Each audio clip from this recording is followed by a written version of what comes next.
Testing, testing. This is loud, but it's yes. It's like I can hear myself think. Okay. Oh, okay. I need to clean my glasses. Oh.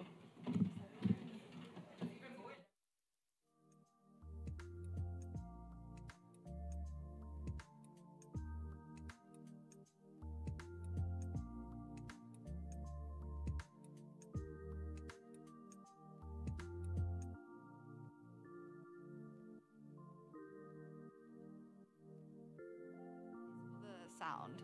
Testing, testing. Okay, that's. Does this look right? Okay.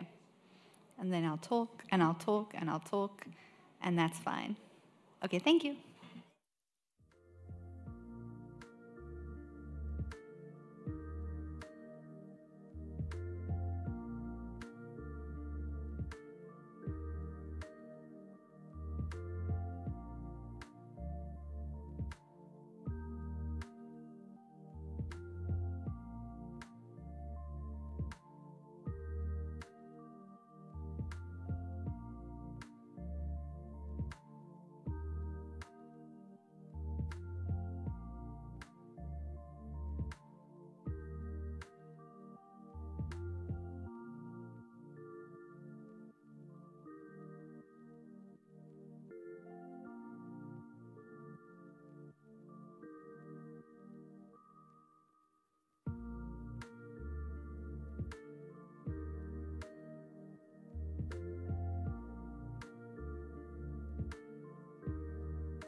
I believe we can start.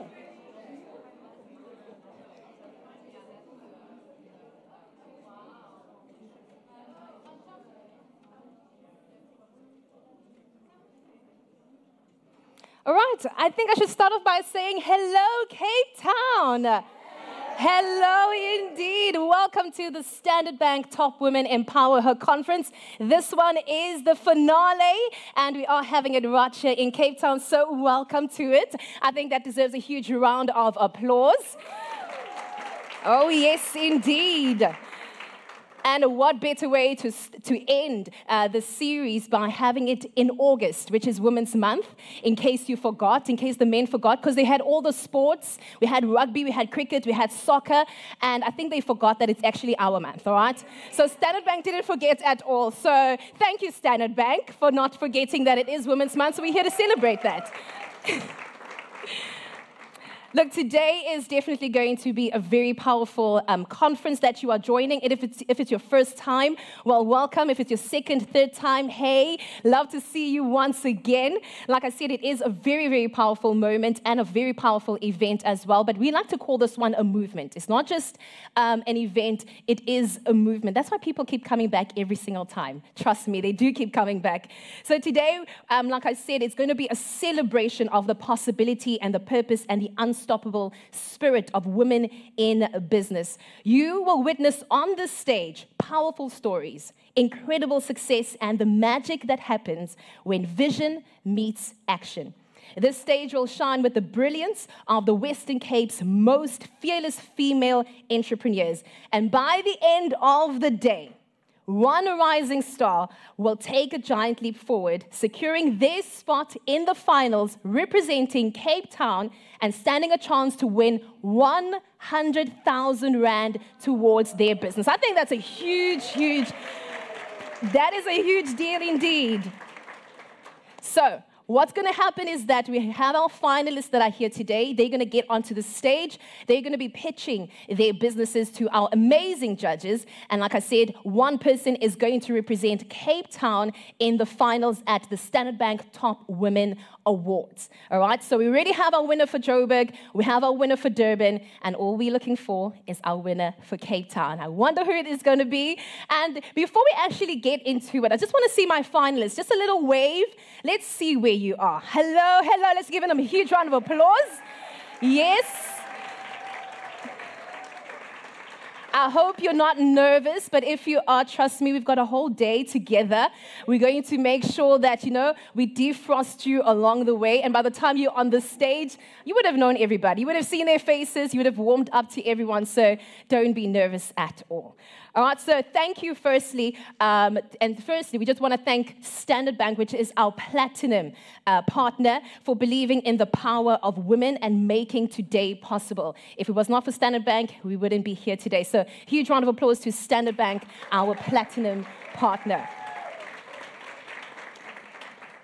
So Standard Bank Business and Commercial Banking is here to support you at every single stage, whether you are starting out, whether you're managing or you're growing your business, no matter what the size is, they are here to support that. So do take advantage of being here today, and please do visit their stand outside. They are going to be here, and their bankers are here to help you with any solutions that you would have or any questions that you do have. So do chat with them, including your business solutions, including affordable business accounts, renewable energy options to ensure your business continuity, and the innovative Simply Blue Pro Card machine, which makes it easy for you to accept payments anytime and anywhere. And what's also exciting is that Standard Bank is giving away one of their Simply Blue Pro Card machines at the end of the day. And if you would like to win that, all you have to do is during our networking, during our refreshment time, and during lunch, what you can do is head out to the Standard Bank stands, and all you have to do is just talk to them. And then you enter into the competition. And then by the end of the day, you could possibly be working away with that Simply Blue Pro Card machine. So let's give it up for Standard Bank. They're doing a lot today. But also, of course, we do have our lifestyle sponsors as well, as you can see on the screen. We would also like to give them just some announcement and also just to thank them so much for being part of the conference. And at the end of the day, you also receive a goodie bag with all of their goodies in their amazing products that you can try out. So we'll start off, of course, Standard Bank, thank you so much, and Coca-Cola Beverages South Africa, who is the official goodie bag sponsor. L'Oreal, Vaseline, Robertson Spice, Procter & Gamble, Kellanova, Biscoff, Soft Lips, Desigual, Refresher Trading, gorgeous water bottles on the table, Party Starters, Cape Island, White Glow, Dewdrop Skincare, Retro Chic, PSD Perfume, Candle and Things, Africa Wellness, Bella Rose, Ganya Creations, Nolimini, Kozarina Spa, yes, Kozarina Spa, and Africarp Radio, which is our media partner. I know there's a lot of them, but hey, they came through. Let's give them a huge round of applause. And of course, like any other conference, I don't just want people just to be here and then no one knows that you were here. You guys are looking all lovely. So, of course, we want you to be on our social media and take pictures, take videos, whatever you can take. Take all of that. We do also have our designated spaces where you can take some pictures. So please do that. And then also tag us at hashtag SBTW, EmpowHer, and also hashtag SB Top Women. But also, just please do remember that while you're doing all of that, can we please have our phones on silent? In case you also have some alarm clocks during the day. So just take care of that, because I have a lot of them, all right? So it reminds me to pray, it reminds me to drink my water, so just switch all of them off, all right? And of course, like I always say, please make sure that while we are doing this, while we're just having fun together, you know, the lady next to you, if you came here by yourself, get to be friends with them. Trust me, it is literally going to help you out so much. But then again, when I come to conferences like this, right, I always want some competitions because I like to win. I do like to win. I don't know about you, but I don't know. Oh, so you guys don't like to win. Okay, I think it's just me. It's just me. All right, so we do have a competition that we will be running through the day, and this one is from Desigual. Desigual is increasing the excitement today with your chance to win a 3,000 Rand shopping voucher to indulge in something bold and extraordinary. It's fashion that dares to be different. So, very quick and easy to enter this. What you have to do is simply sign up for their newsletter by scanning that code over there. So phones out, everybody starts snapping away, and go, or you can also go to the Desigual website and click sign up now. And then once you have signed up, you will automatically be entered into the competition, and you'll also receive a welcome email voucher of 10% off for your first purchase as a signed-up subscriber. But today, you also get a chance to win that 3,000 Rand shopping voucher. And we'll announce that winner just before lunch. And lunch is about 3 hours from now. So you have about 3 hours to actually get in. So please do make sure that you get in all of your entries. In fact, it actually closes at 11 a.m. All right, so you have until 11 a.m. Scan it quickly, be a subscriber. You can go into their website as well and just go on to sign me up. And then just a quick housekeeping rules, or notes rather. I'm sure as you're scanning, you're like, but I'm using my data. That's not fine. Where's the Wi-Fi? Well, I got you. Don't worry. Don't worry, I got you. So we do have Wi-Fi. You can connect to Marriott Bonvoy conference option, and the password is Crystal. Crystal 123. So Crystal with a capital C, 123. And if you've got any questions, you need assistance, we've got our team that's around us. You can just, raise your hand just a little and the team will help you out. Or you can also go over to our registration desk if you need any help. And then for your convenience, bathrooms are located at the back of the room towards my right. So as soon as you step out towards the right, that is where you'll find our bathrooms. And the last thing This is always my rule number one, but I always have to say it last. Let's keep the energy high today. Can I trust Cape Town to do that for me? Yes, that's what I want. So while we're keeping the energy high, let me just help you out in, maybe you're just sitting there, it's the first time seeing the people that you're seeing on your table, and you're like, I don't know who they are, and I'm so scared to say hi. Well, it's an opportunity right now. Turn to the lady next to you and say, I have been waiting all week to see you. All week. Exactly.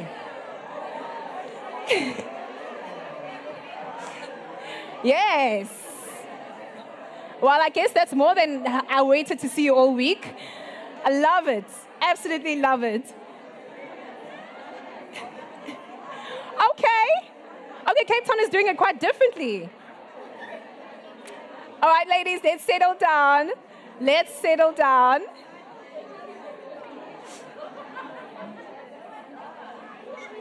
All right, ladies. Cape Town.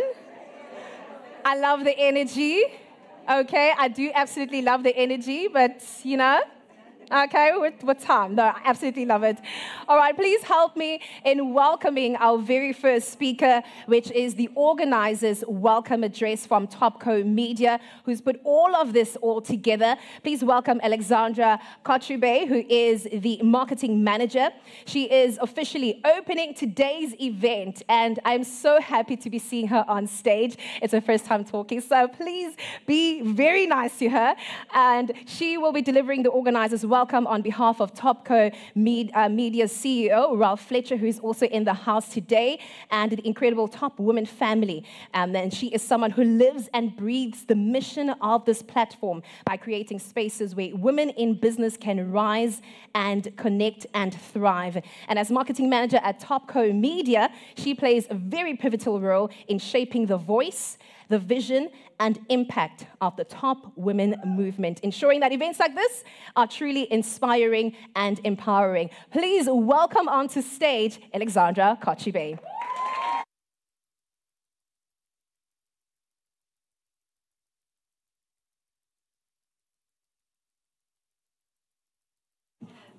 That was so lovely. Thank you, Mokoena. Good morning, everyone. It is such a joy to welcome you all to the final stop of the Standard Bank Top Women EmpowHer event series of 2025, right here in beautiful Cape Town. We've traveled across the provinces this year, meeting phenomenal women entrepreneurs, and today we close with the third and final stop before heading into the grand finale. What has stood out at every stop on this journey is not just the brilliant businesses, but the courage, resilience, and unstoppable energy that South African women bring to business. Each event follows the same formula, but each province brings its own uniqueness, from the venue to the people to their stories. So even though today is technically a competition, it's not just about competition. It's about celebration. Celebration of the creativity in this room, the networks being built, and the proof that women entrepreneurs aren't just shaping the future of our economy, they are defining it.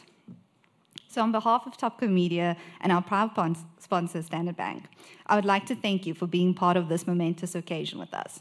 Let's make today unforgettable, full of connection, laughter, and the shared spirit of empowerment. It's been inspiring and humbling being involved in these events. I myself have learned not to wear mascara on my bottom lashes in case tears of joy and pride start streaming down. You might be strangers in this room together now, but this room creates magic. And when you hear our entrepreneurs pitching later and celebrate their wins, it will leave you feeling like, that's my girl. So thank you once again for joining us, and enjoy.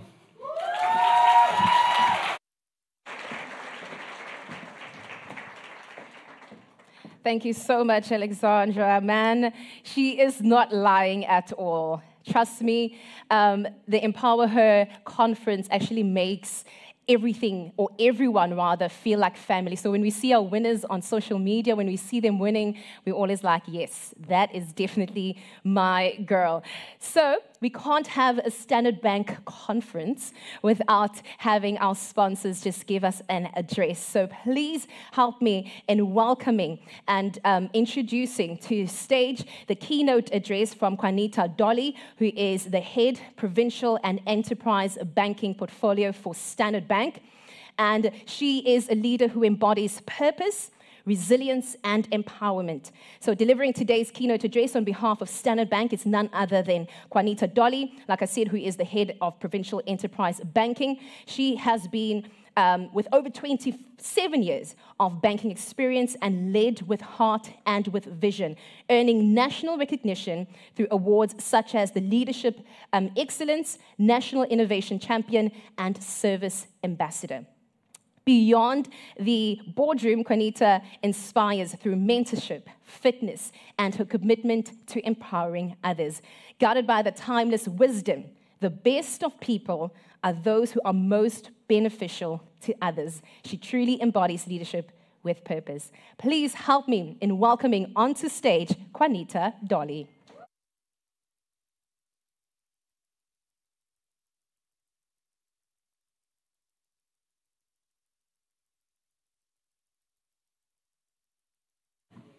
I'm such a shorty, I always have to adjust the mic quite a bit.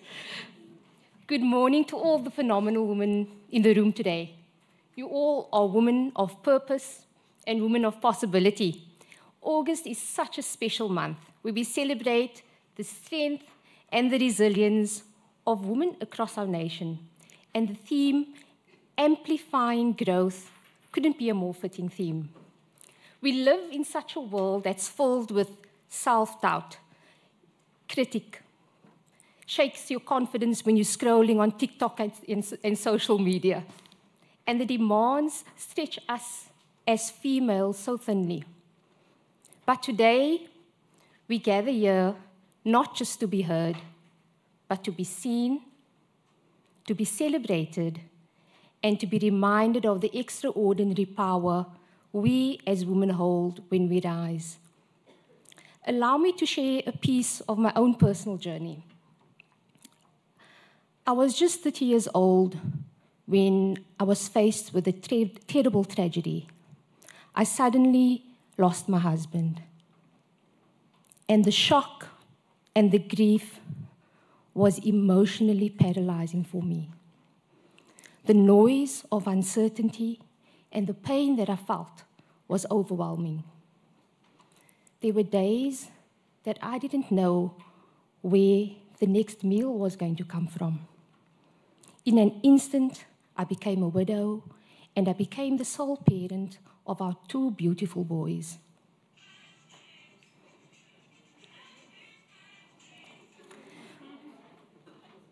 But in that darkness, I had to make a choice. I chose to rise. I rose for my boys, who needed to see that as a female, strength and softness can coexist. I rose for myself because I refused to let tragedy define my destiny. And I rose for every woman who has ever been told that you couldn't. And by the grace of God, I knew that I could. I drew strength from a verse in the Quran, which reads as follows: "Indeed, with hardship, there will be ease." Indeed, with hardship, there will be ease. It wasn't easy, but I kept showing up. I kept rising, and I kept believing. And today, I stand here before you as a woman who has walked through fire and emerged with purpose. My boys grew up in the banking hall, in the corridors of the bank, in meeting rooms. And I found more than just a job. I found a lifeline in Standard Bank. The bank became my safety net and my catalyst for recovery. It held me when I was breaking, and it gave me space when I needed to breathe. A bank that believes in its people. A bank that believes in growth. and a bank that believes in women.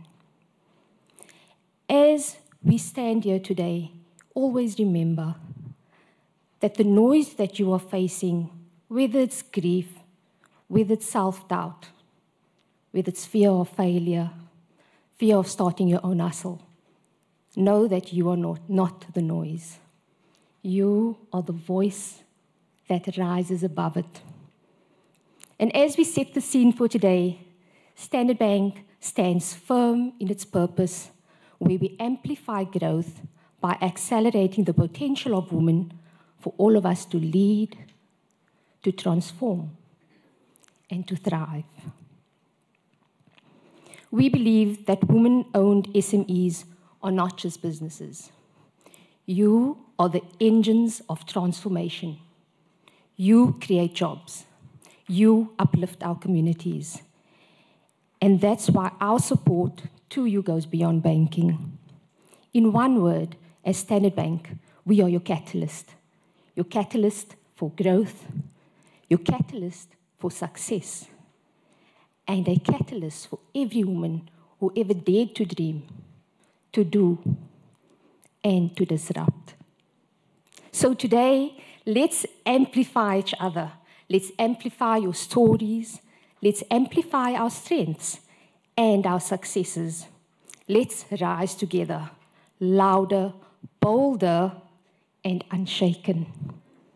Because when women rise, the world rises. Thank you.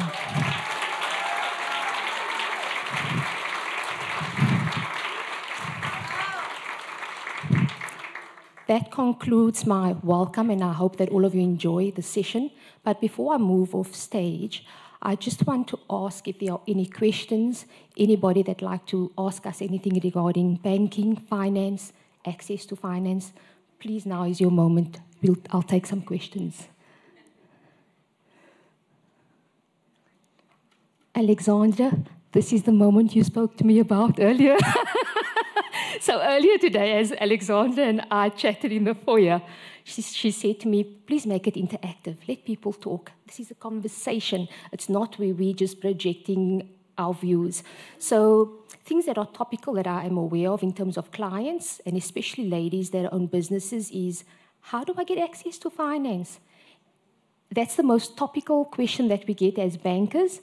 And then the next question is, and then what do I need to give you so that I can apply for the loan?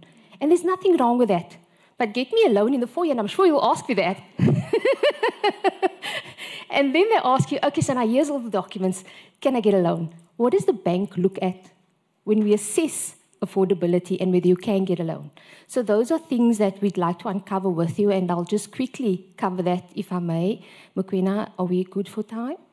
Okay. So access to finance. The fear of asking how I get a loan is probably the biggest thing that we face every day. So when you're either an existing business owner or you are somebody that is starting a new business. And I personally have experience of this because I too am an entrepreneur. So you're probably thinking, what does she sell? I sell gem in a bottle. So you can ask me about that later. So if you're an existing business owner, we would need your latest financial statements, a cash flow forecast, and your balance sheet. Now, I know that is a mouthful, but we'll unpack that with you if you have any other questions later. If you're a new business, we would also need a feasibility study or a business plan. And sometimes when you buy into a franchise, let's say it's a Sorbet or a Debonairs, they do all that for you. So there are many ways to skin a cat. Now you've submitted all that information to us. What does the bank look at when we assess these documents? So there are three key things when we look at your financials. Often we find that this is at the point in time where we as the bank need to partner with you as well as your accountant or your bookkeeper. We find that many business owners aren't aware of the interpretation of the financial statements, what it means when your income in terms of your revenue, let's say it's 2 million and your expenses is 2.5 million, you run at a loss of 500,000, and now you're coming to the bank for finance. So we look at three things ideally. It's solvency. Solvency meaning that your total assets should not exceed your total liabilities. Then we look at repayment ability. Repayment ability in the form of what I just mentioned now. So if I'm a salary earner, I earn 10,000 Rand a month, and my expenses every month is 12,000. There's a deficit of 2. Now I'm coming to the bank and I'm applying for a loan, and that installment monthly, I can't afford currently to pay my current expenses. And now I'm coming to the bank's going to ask you, so if you're not paying your current expenses or managing that well, how are you expecting to come by with when you have additional expenses in the terms of a loan? Now, what we see on a set of financials often is on the income statement, often people make their profit as lean as possible for their own reasons. Let's not get into that story because that's a question and a conversation for another day. But when you come to the bank, when we look at repayment ability, we look at your operating profit, and basically, can you then afford to pay the loan that you're applying for? So always keep that in the back of your mind. We often just see business owners signing away on the financials, not realizing that if you're going to be applying for finance, what the bank looks like at when we assess repayment ability. And then lastly, number 3 is anything in the form of security. It could be fixed property, it could be an investment, an endowment policy with a good surrender value. And that in a nutshell covers how the bank looks at finance. And I wanted to share that because many people don't know that. Many people are not aware. And then you need to grow, and you've got a fantastic business, but you're actually not educated in terms of the financial piece, if I could call it that. And that's where we as a bank need to take responsibility and walk that journey with you. So I hope you see your many heads nodding, which means you were all thinking about it and I read your minds. Yes, go for it, please. So when the bank rejects your application for a loan and they say to you, we'd like to talk to you about what your challenges are, and you continually go back to them and go back to them till you reach the manager, and then at some point they just stop communicating. What is the point then, of having that kind of open door policy with your clients when there isn't a two-way communication? If you can just shed some light on that. Thank you for that question. In that case, the first thing you ask is, what is the reason that the loan was declined? That is your starting point. Let's say they come to you and they say it was declined because your business is insolvent. So the National Credit Act governs what the bank can and can't do from a lending perspective. So let's say your assets on your financial shows as 2 million and your liabilities 3 million, which means you're insolvent. If there's a shareholder's loan, or if there's a valuation of an asset in your balance sheet and you can revalue that, you can overcome insolvency. There are ways to do that. And that's the richness of the conversation that needs to be had. I'll just use that as an example. So thank you for the question. I hope it did answer you. However, you're welcome to chat me afterwards. I think we need to unpack that maybe a bit more one-on-one.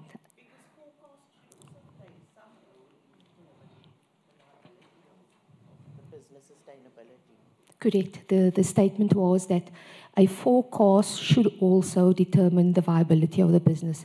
100% correct. So when the bank looks at your cash flow forecast, so you would normally project for the next financial year, let's say next year, February is your financial year, 2026, you provide us with a forecast. We look at that forecast based on validating what the revenue is that's in there, because anybody can do a forecast, but are you actually going to achieve that? So what we do in the back end, we look at the historic and see, based on your forecast, if there's your turnover last year was 3 million for the year, and now you're projecting on your forecast that it's 6 million, is that reasonable? It might be, because you might have bought a machine, which is going to increase your production, reduce your costs, and you're going to maybe tap into a new product, and as a result, that forecast is a valid forecast that we can rely on. So yes, we do look at the forecast. We do then check the forecast in terms of, is it the projections that you put in place reasonable? And in terms of the variances, that is not radical variances, and if so, if it can be explained, we do definitely look at each one case by case. Pleasure. Any other questions?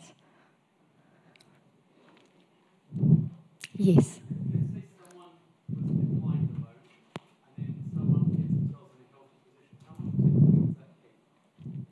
So that's when you say personal capacity or business? Business. So basically, when we're looking at assessing an application, we look at three things. We look at historic financials, so we will look at 2024's performance. In your case, let's say there are losses, so we had a tough year. Then we will look at the current year, your management accounts for 2025, and let's say there's a turnaround strategy. We would like to understand that turnaround strategy. At the moment you've got that plan in place, together with a future view for next year, we will definitely be able to assess that application. So we look at it immediately. The numbers just need to stack up, and we just need to be able to understand what has changed in the business that's turned it around.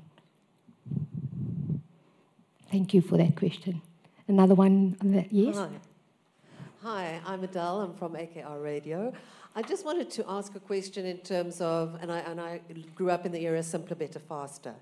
How, I know that's very ancient, but how else is Standard Bank empowering entrepreneurs, female entrepreneurs? I mean, this event is amazing. The access to funding, of course, is very important too.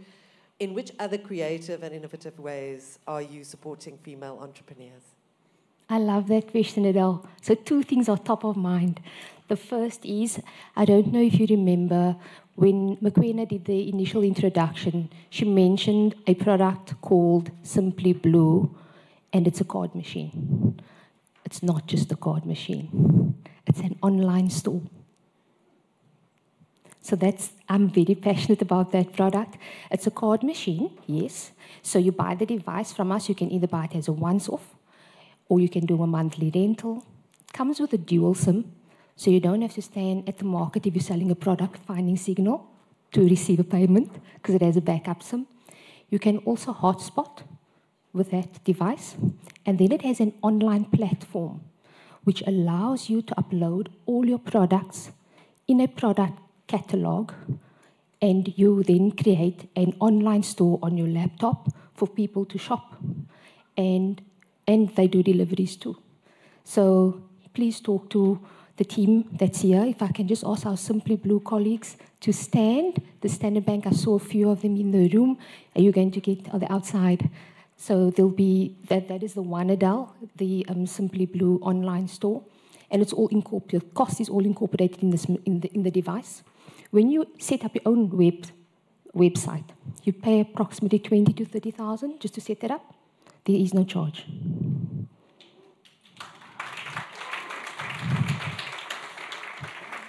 Then second component to your question as to how does Standard Bank empower women. So we do have a special solution that's really bespoke for startups. And what that is about is it's a formula of grant funding together with loans. So grants, you don't have to pay us back. Okay, and you can go up to 500,000. So if your business annual turnover is less than 50 million per year, and if your BE is 50% or more, you're in the game. I hope that answers you, Adele. Thank you. Thank you. That concludes my session. Mokoena is standing and throwing me off stage, but thank you, everybody.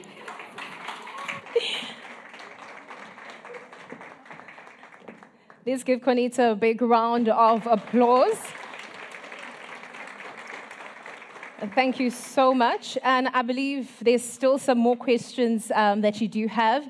So like I said, we do have our expert bankers outside, or you can just go straight to Conita herself and you can chat to her and ask her some questions. So right before we go over to the next keynote speaker, I would like to give the non-finalists. So if you are a finalist, this is not for you, don't worry, you're going to have your time. I'd like to give two people, right? Anyone that has a business and they would like to do a 2-minute pitch. Just let us know who you are, what's your business. We already have one hand over there. If I can get a hand on this side, 2. There we go. I got 2 people. 1, 2. Yeah, 1, 2. Yeah, there we go. So may you please come up on stage. Let us know who you are, what your business is, and yeah, I would love you to come on stage. Yeah. It was the lady in the black, yes. Yeah, it was her. All right, let's give her a huge round of applause. Well, you got 2 minutes. Let us know who you are, what your product is, what your business does, and maybe we can find some partnerships right here. All right, stage is yours. Good day, everyone. My name is Yolanda Mketo. I am the founder and CEO of Kozaland. I started the company in 2020. At the time, I was a full-time worker. And then I was also a project leader at church. I quickly discovered that people, they love and want customized T-shirt, but they were having difficulties to allocate such services. That's when my passion started. After 2 years from starting my business, I decided to quit my job and do my business full-time. This is a woman-led business, and it's based in Cape Town. And currently, we are doing about 20 T-shirts per week.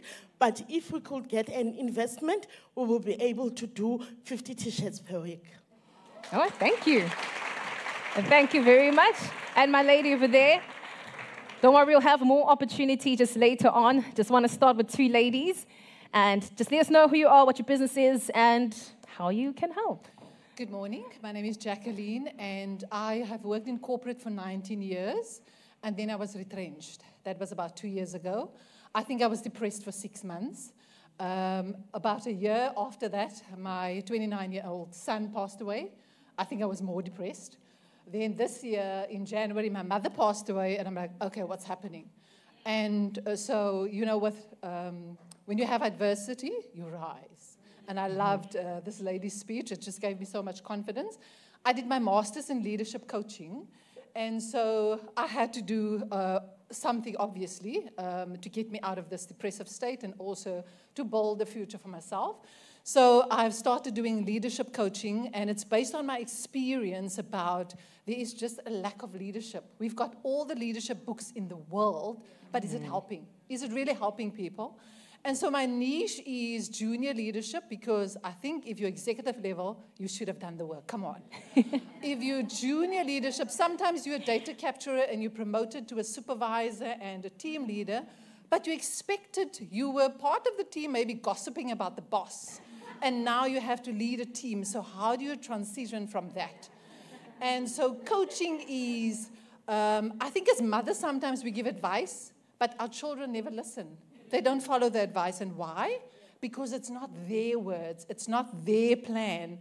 So I love coaching because it is becoming a thinking partner, asking the right question, coming up with your solution that works for you, for your purpose, for where you want to be. And so that's why I love coaching. It's listening. It is helping leaders grow. And lastly, I don't know if you know, but the stat says that 60% of first-time managers fail worldwide. And why? Because they don't have the training and because they don't have the leadership skill. So know what is your leadership style. Know where you're going and start that from young. And even if you don't start that from young, you can start anytime. Yes, that's leadership coaching. Thank you very much, Jacqueline. Thank you very much. We will have a chance for one more. The lady who was the one who had the mic, come on, come through. Just 2 minutes, let us know who you are and why you're so eager to let us know who you are. Here you go. Thank you very much, and thank you, lady, for jumping up with me. And thank you for all my cheerleaders there. I just met them. Thank you so much. Everybody, I'm Sumaya Marais, originally from the Free State, Bloemfontein. I flew in for this function because my baby just opened up January, You Go Girl Driving Academy for ladies only.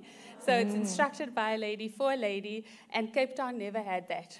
Bloemfontein had it for 15 years, and I finally took a leap of faith. Like, let me take it to Cape Town and see if they need us here. It's going well. We're the new kids on the block, so it's not going as well as I thought. But I think we'll get there because I want to incorporate it with a You Google Uber line just for women only. So I need some partnership with that. It's difficult to employ instructors because we don't know if there's going to be customers the whole day. So I can't pay and I can't employ instructors. So that is a mission for me because I need to now implement something. This is why I'm thinking of the You Google Uber. Then they have a full day salary that they can take home at the end of the day. So please, guys, support me. I'm new here, and I'm loving Cape Town. Thank you. Well, thank you very much, Samaya. Oh, man, incredible stories that do actually come from the people in the room. So you don't know who you might be sitting next to, all right? You don't know who you might be sitting next to, but what I absolutely love, like I said, about this conference is that we do give you the opportunity to network. So we are going to have that time where you get to meet the people at your table, get to meet the people across your table, get to see exactly what we have in store and what solutions we're also bringing to the country. So absolutely love that. Thank you so much to the three ladies. Please give them a huge round of applause.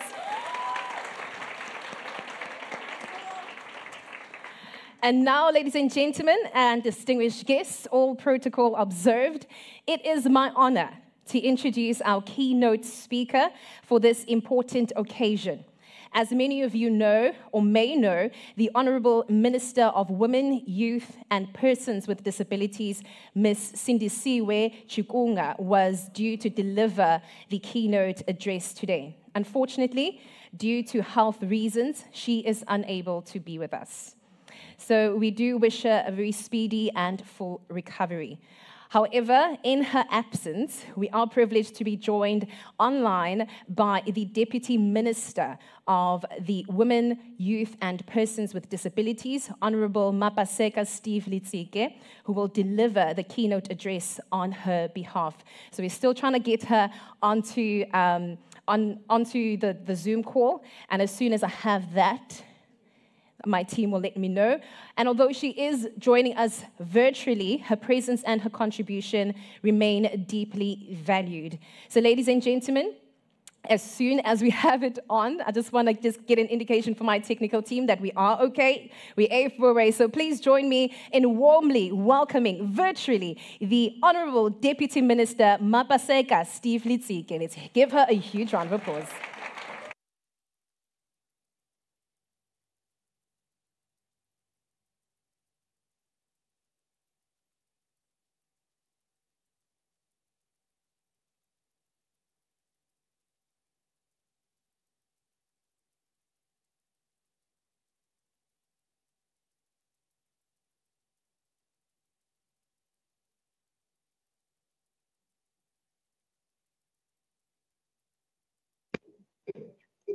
Yeah.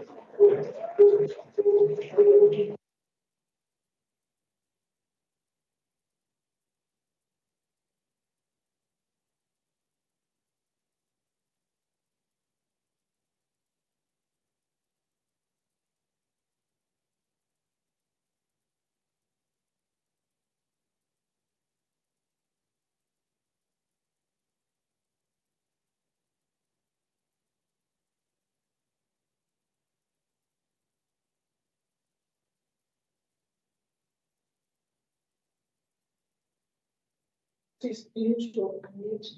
need to unmute. I'm not muted. They want me to go ahead? Okay. Good morning, everybody. Good morning, Program Director. Thank you so much. Let me appreciate this moment, Program Director.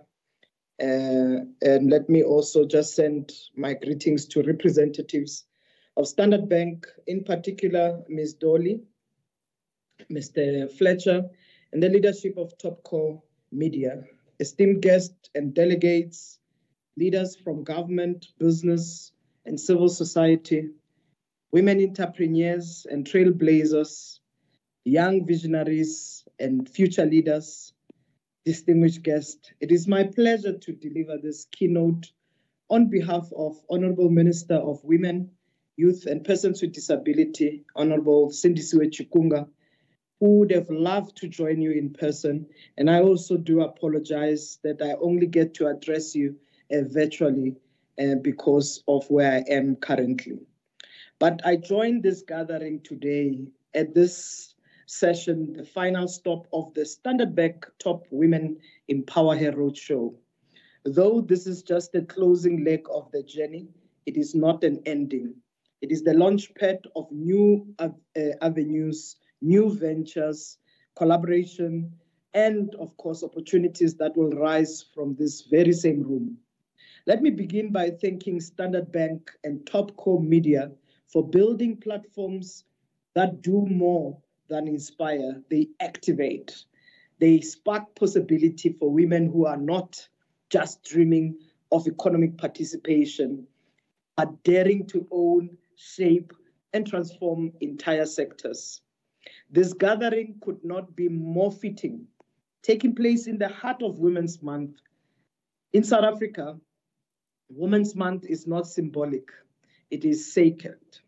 It is historical, it is also revolutionary. In August 1956, 20,000 women from all walks of life stood shoulder to shoulder at the Union Building. They were led by giants of our liberation struggle, Abu Mama Lillian Ngoyi, Mama Albertina Sisulu, Mama Sophie de Bruyn, Mama Helen Joseph, and of course, Mama Rahima Musa. Women who defied apartheid with courage and conviction. Their march was not only just against past laws, but against the system that sought to deny their belonging and diminishing their humanity. They declared boldly and, of course, boldly so, including forever, Watinta Bafazi, Watinta Imbokoto. And this is now almost 70 years later. We march again, and this time we are not marching into boardrooms, laboratory. We are marching this time into laboratories, boardrooms, farms, and corridors of economic power. And the spirit remains the same. Women will not be spectators in shaping this nation. We are now the architecture of shaping our nature, of our nation in particular. So as we celebrate Women's Month under the theme, Building Resilient Economies for All, we must recognize a simple truth. The economy is not a neutral space. It reflects power, privilege, and biases of those who build it. That is why, as government, we are unapologetic in our mission to reconstruct and rebalance the economy so that it reflects the lived realities and contributions of all women. For too long, Black women, rural women, and women with disability have carried the heaviest burden of exclusion, from landlessness to lack of access to finance, to it being overrepresented in the most undervalued forms of work. This must change, and it will change, because we know that resilient economies is impossible if half of the nation is locked out of it. Women are and must be included in economy's growth approach. Economy on its own, our own country economy will not grow itself, but it requires women to be stronger, women to lead, communities to thrive, and women to have access to the equal opportunities that exist. That also speaks to access to land, to capital, to markets, and to technologies. Entire nation can be lifted accordingly. This is why the work before us is not a charity. It is not a symbolism. It is justice. It is transformation. It's also only path that to realize that we can be prosperous as a country. As we celebrate Women's Month under the theme of building a resilient economies, we must be honest about the state of women in South Africa today.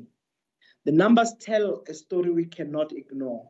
Nearly half of young women aged between 15 to 34, which is 48%, are not in the employment, education, or training, compared to 42% of young men. Amongst our youth aged 15 to 24 that are in the need rate, that is still higher for young women, 37.5% versus 36% for men. Too many women remain unsafe in their homes and in communities. 1 in 3 have experienced physical violence, and 1 in 10 have experienced sexual violence. In just 1 year, more than 10,500 rape cases were reported amongst women aged 25 to 34. And we know that many more go unreported. Economically, the barriers are just as stark. Only 34% of formal businesses are women-owned, and less than 20% of individually owned land belong to women. The rural women most disadvantaged at that matter. And women with disability remain the least included in employment, education, and leadership spaces. And yet, there are gains we must also separate and celebrate, while we know the challenges exist. Women now make up 46% in parliament, placing South Africa amongst the top 10 in the world. 43% of cabinet ministers are women. In 2024, Justice Mandisa Maya was appointed as South Africa's first women Chief Justice. This is a historic milestone. Young women are breaking barriers in education with an 81% matric pass rate in 2023, higher completion than young men as well. And 59% of university graduates now are women. That means the doors of learning has been open and opportunities are experienced by young women in particular, including what we see as the growing number in the STEM subjects, science, technology, including mathematics subjects. But we're also seeing that maternal mortality has fallen sharply from 189 deaths per 100,000 live birth in 2009 to only 113 in 2022. We are also seeing that this maternal mortality is falling and that women can give birth safely. These figures tell us a dual story of structural inequalities that persist stubbornly so, but also of progress that proves transformation is possible when policy, political will, and action aligns. But what is it that we can do, Program Director? The state of women in our country does not allow us to be complacent. We can't be relaxed. We can't be flat-footed. It demands us to look at things from an agency point of view. It demands us to be bold in our action. That is why we must move together, not with gestures, but with systematic shift that changes the very architecture of our economy and society. Through the Women's Economic Assembly, we have brought government, business, and labor together to transform value chains. WeCorner reminds us that opening doors for women is not charity. Again, it is justice. Already commitments have been secured in automotive, energy, agriculture, logistics, and finance sector, once considered beyond women's reach, but now it is possible in those sectors. And this Women's Economic Assembly allows us to actually grab those opportunities and ring-fence these opportunities for women. But also, what is it that we see as what we're doing? Our own president made pronouncement around our Public Procurement Act. And this act is signed into law. The long-promised 40% that is set aside for women-owned businesses is no longer optional. It is binding. Everybody, in terms of the procurement policies, they must reflect of what have we set aside as a target for this women-owned businesses. But in the public sector, that Public Procurement Act has already binded us into enforcing this Procurement Act. That means procurement is now utilized as one of the most powerful levers of transformation, and women must now benefit directly. This Women's Month, we launched the EmpowHer Market Trade Fair, where over 300 women-owned businesses from all 9 provinces showcased their products and service to more than 700 buyers and partners. In the business pitch zone, women presented directly to banks and financiers, and every single enterprise that pitched walked away with financial support. One entrepreneur shared her story with us. Back home, on her best trading day, she might make about 1,500 rands. But at the EmpowHer market, she made about 20,000 in just one day. That is the difference of platforms like these that make turning survival into sustainability and hustle into a true enterprise. That was not just symbolic empowerment, that was a real life-changing economic impact. And it already tells us this works. If we open the markets, if we support and we create the platform, women can thrive. But we need to also move beyond our borders. South Africa is placed at the center of the global agenda through our G20 presidency. Under our leadership, we secured consensus on 3 legacy priorities. 1, which is around financial inclusion for women. 2, recognition of the care economy and ending gender-based violence, which are 3 legacy priorities.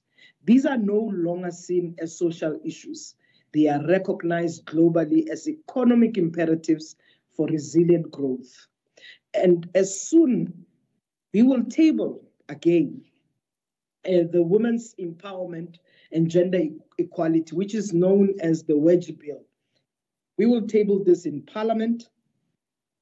This law will institutionalize gender-responsive budgeting, planning, and service delivery across the state. For the first time, there will be enforceable accountability for every organ of the state to advance gender equality. Now, Program Director, these are not incremental steps. These are structural interventions that are necessary. We laud women like Gloria Serube, the pioneering who co-founded Wiphold and proved that Black women would lead multi-billion rand investment with excellence. We celebrate Dr. Futhi Mtoba, who rose to chair Deloitte Southern Africa, breaking barriers in accounting and governance once reserved for men. We honor Nomfundo Mpoyi, who built the Iqel Boletu group for the One Women's Vision into multinational legacy. And of course, who this year became the first woman president of the South African Funeral Practitioners Association, redefining leadership in an industry once dominated by men. We laud them, and I'm not stating all the necessary important names. They defied the odds because that's what is in common. But we also recognize that their names stand out precisely because there are too few of them. Their brilliance must not be the exceptions. It must become the rule. South Africa can thrive on the courage of handful of trailblazers. But we need an ecosystem where thousands of Glorias, Futhis, and Nomfundos rise. In every province, in every sector, in every value chain, we do need women to thrive. Only then we will know that women are not just guests in the economy. We are its builders, its owners, and its future, for that matter. That this is why platforms like EmpowHer Conference matter. Because here, women are not only being celebrated, they are being connected, resourced, and empowered to lead. But colleagues, inspiration alone is not enough, and we must be honest about it. This gathering that Standard Bank is coordinating must achieve 3 things. 1, which is the collaboration, stronger partnership between women entrepreneurs, business, and government. 2, commitment, concrete pledges to procurement, investment, and mentorship for women-owned enterprises. 3, continuation, ensuring that What happens in Century City does not end here, but continues in boardrooms, in policy, and in communities across our nations. So, colleagues, the question before us is simple. Will we settle for slow, symbolic progress, or will we dare to disrupt and accelerate? Will we hold the doors open, or will we become gatekeepers? Let us choose disruption. Let us choose acceleration. Let us choose transformation, because when one woman rises, a generation rises with her. And when women rise together, we shift the course of history. So I wish you well in this gathering, and I hope to engage further with yourself, and I hope we can work together with the ministry under the leadership of Minister Chikunga, that we can collectively move this piece of work forward. We are a call away, but our collaboration matters much more of what we do as government, private sector, and all other stakeholders. So I thank you for this opportunity, and we look forward to working with you all in the near future. Thank you.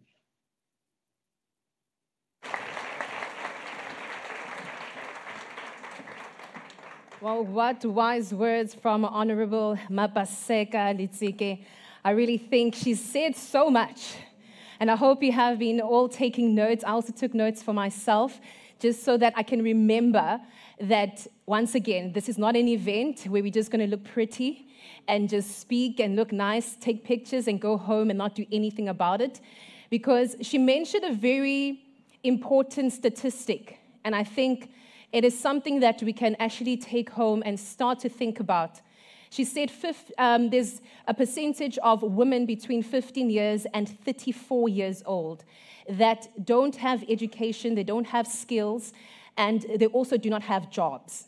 So in this space, we are in a space where we are here to hear out ideas. People are starting businesses.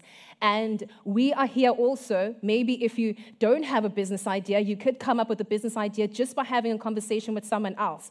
And also just by hearing what Honorable Mapaseka actually said. So my question is, what are we going to do about the 15 to 34-year-old women that do not have jobs, do not have skills, and do not have anywhere to go to grow themselves as women? Because at the end of the day, like she said, we are not going to be spectators, but we will be architects of our own nation. And I like the fact that she said, we're also not going to be flat-footed about it. And I guess that is why we're wearing heels, right? So we're definitely not going to be flat-footed. So next time you put on your heel, just remember, what are we going to do to change the shape of this nation?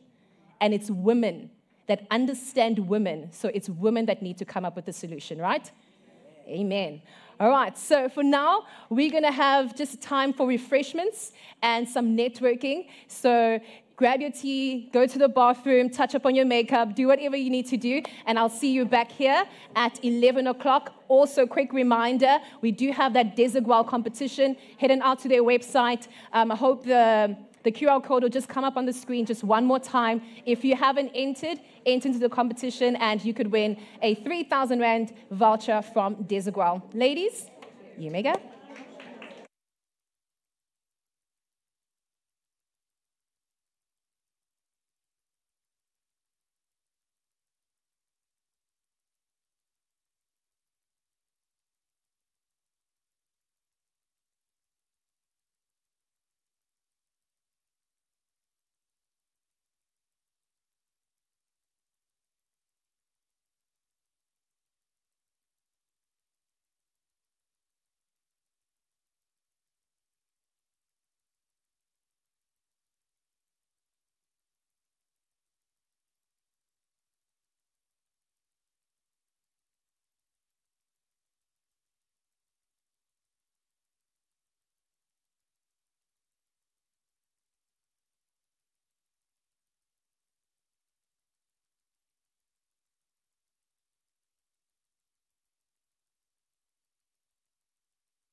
Yeah.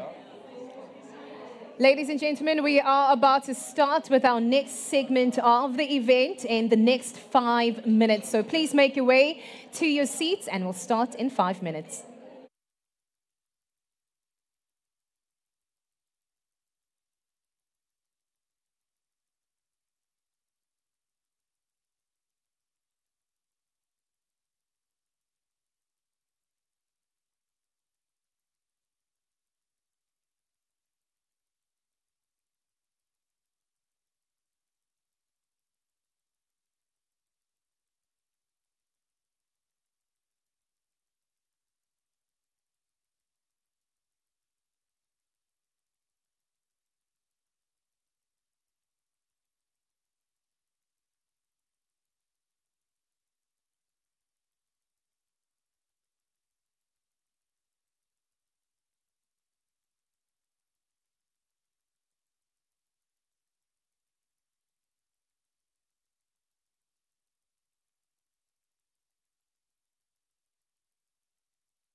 All right, ladies, may I please ask you to take your seat? We are about to start with the next segment. The ladies outside, if we could just all take a seat. My team, may you please just get everyone from outside just to come in.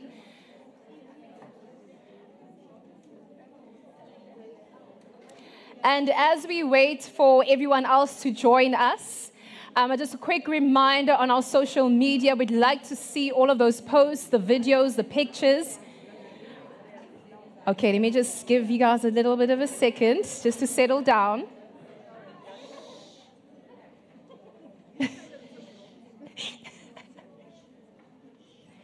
All right, thank you very much. Like I said, on social media, please continue to use our hashtags on Instagram, on TikTok if you're on TikTok, and also on Twitter. So if you are on Twitter, or X now as it's called, please make sure that you use the hashtag, the account at SB_businessZA. So I'm just going to repeat that. So if you want to tag us, please tag us on Twitter, on X, at SB_businessZA. But we like to keep them coming. All right. One thing about our social media team, they will repost everything that you guys post. So we just want to make sure that people do know that you're in the house, you're looking lovely, and you also are learning. All right? Speaking about learning, I've got another competition that I would like to start. Are we ready? All right. So for this one, we like to call it EmpowHer Tips. All right? EmpowHer Tips. What we do have, we have some hampers from Biscoff, and we also have a 10,000 Rand voucher from Casuarina Spa, so you can treat yourself. Okay.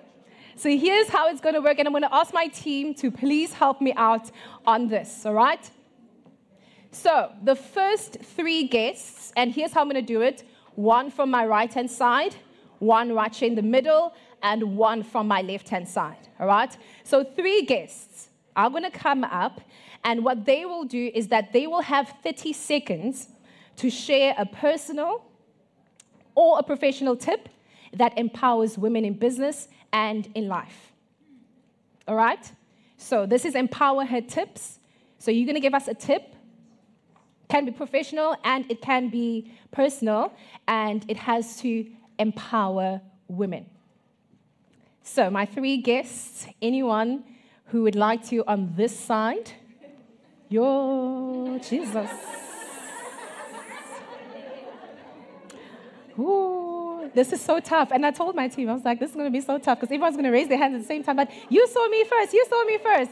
But her hand has been up all along. Yes, my honey. Yes, please come on stage. No, she's going to come on stage. You can give her the mic. Yes, you can give her the mic. So 1 on this side. I need 1 in the middle. Whoa, okay, ma'am. Okay. Yes, you may come. And the first one down here. Right there at the corner. Please come on stage. Please give him a huge round of applause. Yes, you're going to come on stage. You are going to come on stage. So what you're going to do, quickly introduce yourself. You have 60 seconds. You just quickly think about what tip you would like to give. Make sure it's sharp. Make sure it's just powerful. Don't drag it too long. All right? Personal, professional, doesn't matter. All right. Content, please. Are you ready with the content? Okay, that's important. All right, let's go. Let's breathe. Okay. My name is Rashida, and I am a coach for women, and I teach women how to value themselves because you need to know your worth in every room that you walk into. And my tip today is invest, invest, invest. Invest in yourself, invest in your business. Create investments for yourself so that you can have options in life and you do not have to stay in situations that do not benefit you.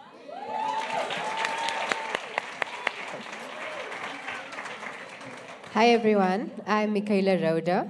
My company is Studio Michaela Content Creation and Photography. I am a content creation company, and I specialize in photography and branch out into content creation. My business tip would be work on your online presence, because if you want to see the potential that you have, you cannot cap your online presence. It can cap your potential. As great as you are, people cannot see that if you don't work on your social media strategy. If you don't improve the content that you're putting out there, you cannot experience, what is possible for you in your business. If you don't have anybody, contact me.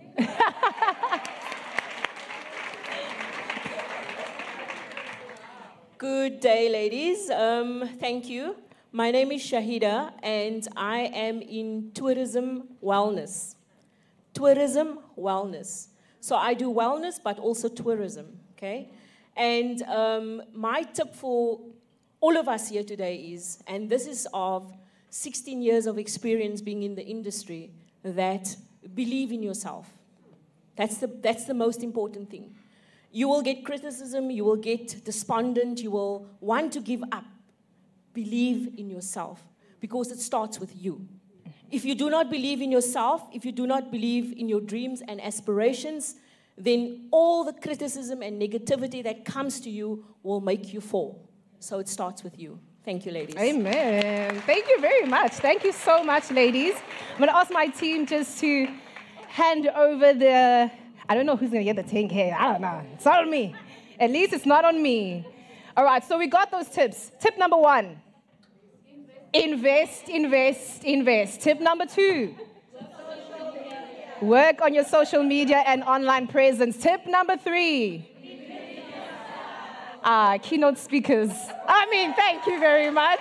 Thank you so much. Congratulations. Congratulations, ladies. So now I'm looking at my finalists, wherever you guys are. You see, it's very easy, guys. It's not that difficult. It really isn't that difficult. But right now, we're going to go into one of my favorite segments, and this is the fast track networking session. All right? So I know there's so many ladies that are in the house right here, and they also want a chance to tell someone about their business, what they are doing, and the incredible work that they want to do, and collaborate with you perhaps, right? So we've made that possible. Because usually you go to conferences, they tell you, yes, it's all about networking, network, but then they don't build the space to network. Now you're scared to say hi to someone because, well, she didn't smile at me. She didn't do this, okay? But don't worry about that. So right now, here's what we're going to do. We're going to have 2 rounds of the session, okay? So each one lasts 20 minutes each. So what you're going to do, the table that you're sitting at right now, look at everyone's face.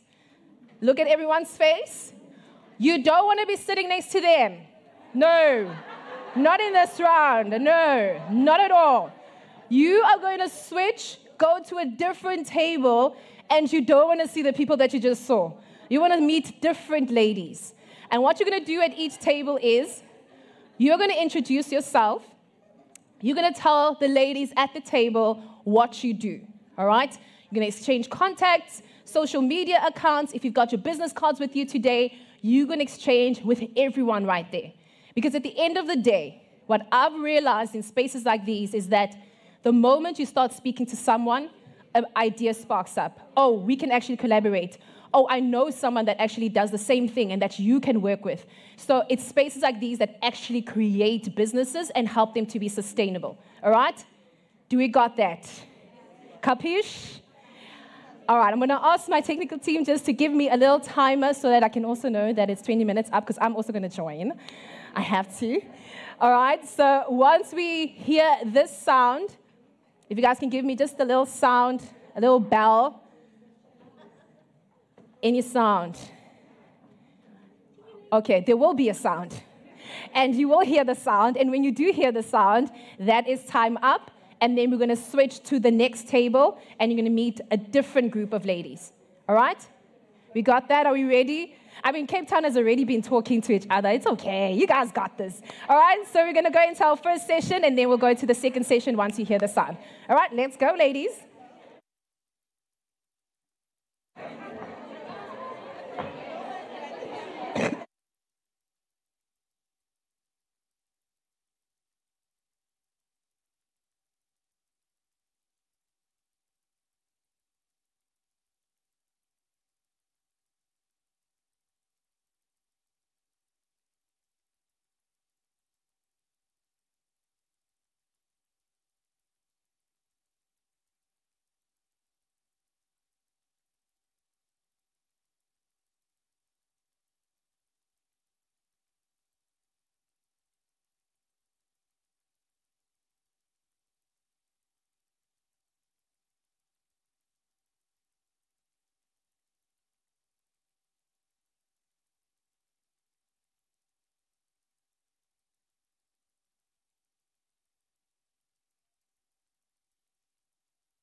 All right, ladies.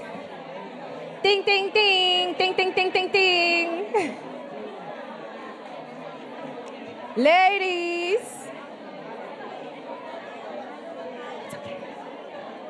All right, we're going to go for, let me just get my mic. All right. Ladies, please switch, go to another table, speak to somebody else that you haven't spoken to, and let us continue with our networking session. But speak to someone else.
a little tinkle.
All right, ladies, may we please settle down. Please find your way to your seats.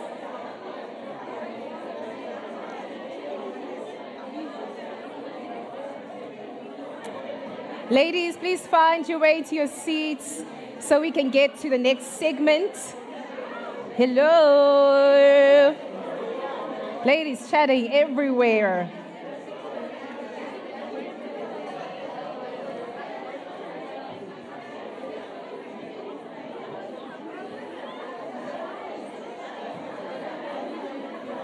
Ladies on my left.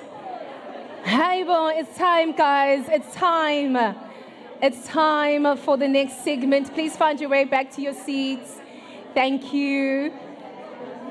I know you guys are still exchanging contacts, having great conversations. All right, are we ready? Not yet. Hey, Cape Town. Hey, you bunch of chatterboxes. I love it. Okay. Thank you, ladies. Thank you. And thank you 3 times. Thank you. All right, are we settled now? Has everybody found their seat? Just one more person finding her seat. Okay. All right. I think that was a success, I guess, because you guys chatted away. I know some connections were made, even with the ladies as I've chatted to. Great stories. It would have been nice to meet all of y'all, but yeah, no, time, guys, time. We do have only 24 hours, right?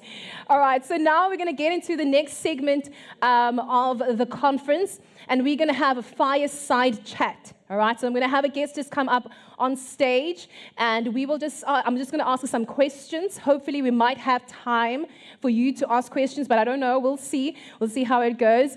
But yeah, we just want to also learn from someone who's taken something that she absolutely loves, a passion of hers, but she turned it into a very successful business. And if you've never heard about her, well, I am about to introduce you to her. Her name is Rushda Musaji. She is a fitness entrepreneur and the founder of Rush Tush brand. It is my pleasure to welcome her onto stage as an inspiring entrepreneur. She's redefining fitness, wellness, and personal branding. She's a powerhouse, like I said, behind the Rush Tush brand. And from building a fitness empire to creating a community that motivates and empowers, Rushda has turned passion into purpose and vision into action.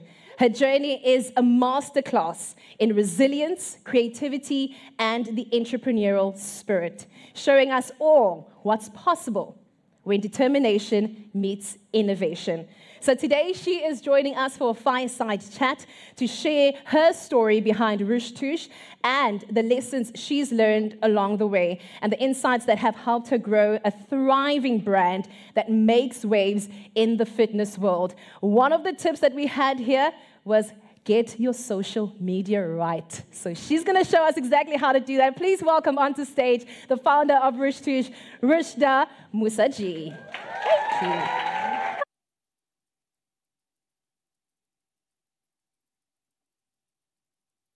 Hey. Hi. You What are an looking intro. fabulous, Hectic. right? It's almost like I wrote that one. About myself. Don't worry, we did that for you. Don't worry. How are you doing? Good, thanks and you. Thank I'm you, everyone. good, thank you. Welcome, and thank you so much for joining us. You told me that you had to go to the gym first. And I absolutely love that you're living up to the brand. You know, they asked me to speak a lot earlier this morning, and I said, I can't. I've got gym. Can we do later? So then I got to work out in. I still made it to Absolutely love my gym or fitness bunnies because number one is gym. After that, anything else. And I absolutely love that you're living up to the brand. But let's talk about the brand, right? So you've started it from the ground up, and now it's a household name. Just walk us through that journey of when was it like a pivotal moment that said, I think I can turn this that I absolutely love to do into a sustainable business? So how it turned out was I was working for a man, and you know how that all turns out. And I mean, not to shade men today, but it is strong. What is it? Woman, empower her today. And I was working for a man, and in his gym that I founded. And I was the only female woman in the gym looking, well, at the time, this was about 16 years ago, yeah. And he became threatened eventually when around 5 o'clock or 6 p.m., that's when everybody who's got a professional day job would come into the gym and want to work out. He would turn around and the gym was filled with my clients because I couldn't train 1 or 2 women at a time. I was doing bigger groups because there was such a big demand for women wanting to be seen by other women and wanting their best interests at heart. Yeah. And I feel that a man just doesn't get it. They don't understand our hormones, they don't understand the time of day, they don't understand our responsibilities, they don't understand our bodies. And there were women phoning the gym asking if they could train with me and not with the gym owner at the time. Okay. And he was a mentor of mine, and he had taught me all the science behind functional training at that time, which was unheard of because it was just bodybuilding. Yeah. Yoga started popping off at that time. Running clubs weren't as popular as they are now, but people were slowly starting to warm up to the idea of movement, not just gym. Yeah. So when he felt threatened by that, the turning point was when I pitched up in a new car that I bought for myself through working my ass off for him. And because I've got a marketing design background, I designed the logo of the gym, I designed the look and feel, I designed all the social media, I designed the t-shirts, I designed programs for the gym, and I launched a program called Tight Tush. And it was just something silly that I made up at the time. And it was about getting your tush tight. And this was before the BBL craze. So, you know, now, I mean, like maybe the last 6 years, the BBL craze has been a thing. Everybody wants a bigger butt. But back then, we just wanted a lifted butt. Yeah. You know? And body types shouldn't be a trend, but that's a whole nother topic. You know, and I pulled up the one morning in this car. And the reason why I bought the car was because the car that I did have was breaking down. So I'd had to hop out of my car, lift the bonnet, start the car, because my starter wasn't like linking, and I knew what the problem was, but I didn't have money to fix it. And my parents had said to me, if you're going to become a personal trainer, we're disowning you. And I was okay, that's fine. My mom said, look, if you have a flat tire, don't call me. If you need to go to the dentist, don't call me. And I was like, it's chill, babes. You know, I'm going to show you. And then obviously I showed them. But I honestly get my... You know, my dad said to me, what's a personal trainer? That's not a real job. Why don't you get a real job? And then I thought, okay, you know, it's fine if you don't see the vision because I see the vision. Yeah. There's a need for someone like me who sees women face to face, that understands their challenges. I pulled up that morning in the new car. I got a mini one, Yes, girl. And I pulled up in my mini one, and he literally, like, I could see the vein on his forehead, like, twitching like this. Hectic. And he sat down and is like, you are nothing and you are no one, and when I met you, you were fat. I mean, it's funny, but Like, are we going to stoop to, like, shaming our bodies now? Is that like, you know, that's when you're fighting with a toddler and they say, but you're fat, you know? And so what? That is not an insult anyway. And then I left that gym. Yeah. So that was the first turning point, was when I realized that men want to control you and that people with power want to manipulate you to do the work for them. And I was the one doing the work. I was the one with the vision. I was the one with the passion. And then it happened twice. So I found another space to work in. I arrived there and I said to them, I'm looking for a space to train my clients. Can we discuss on a rent? Cool, cool, cool. We do the gentleman's handshake. We discuss on a rent. 2 months into it, I said, okay, now what about a contract? Let's sign a contract. Let's do things properly. No, no, no. I'm a man of my word. 2 months into it, this guy who owns this martial arts gym turns around. He sees me. The gym is filled with clients. Yeah. And he wants a cut of that pie. But that was not discussed. I'm not working for you. I'm paying you rent. Firstly, there was no AC. There was no equipment. There was nothing. I came with this left foot and this right foot. And that's how I trained my clients. You know, I started off with what I had. Yeah. And I made something happen, because all you need is your body. Yeah. Your body, your mindset, a playlist, and someone with great energy. And you can have fun. Yeah, you don't need much, you know. You don't need smoke machines and like cutting edge technology. And yes, those things are all great. Vibrational plates. I'm not discarding technology, but you don't need that to create an impact on your body and to make a difference. Yeah. And that's when I was like, fuck this, fuck men. Oh, Sorry, hectic. Don't worry, the men in the house, you guys are all okay. Beep, beep. Okay. Yeah. Thank you so much for sharing that. And as you were sharing, the next question I wanted to ask is, how do I grow my tush? That's the question. But it's okay. No, we'll get to that one. We'll get to that one.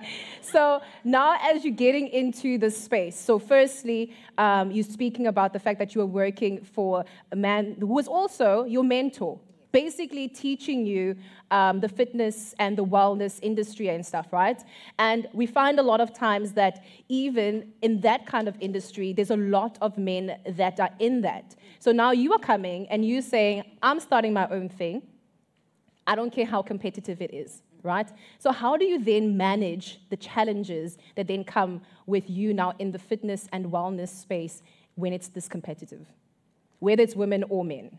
Firstly, I love a little bit of competition.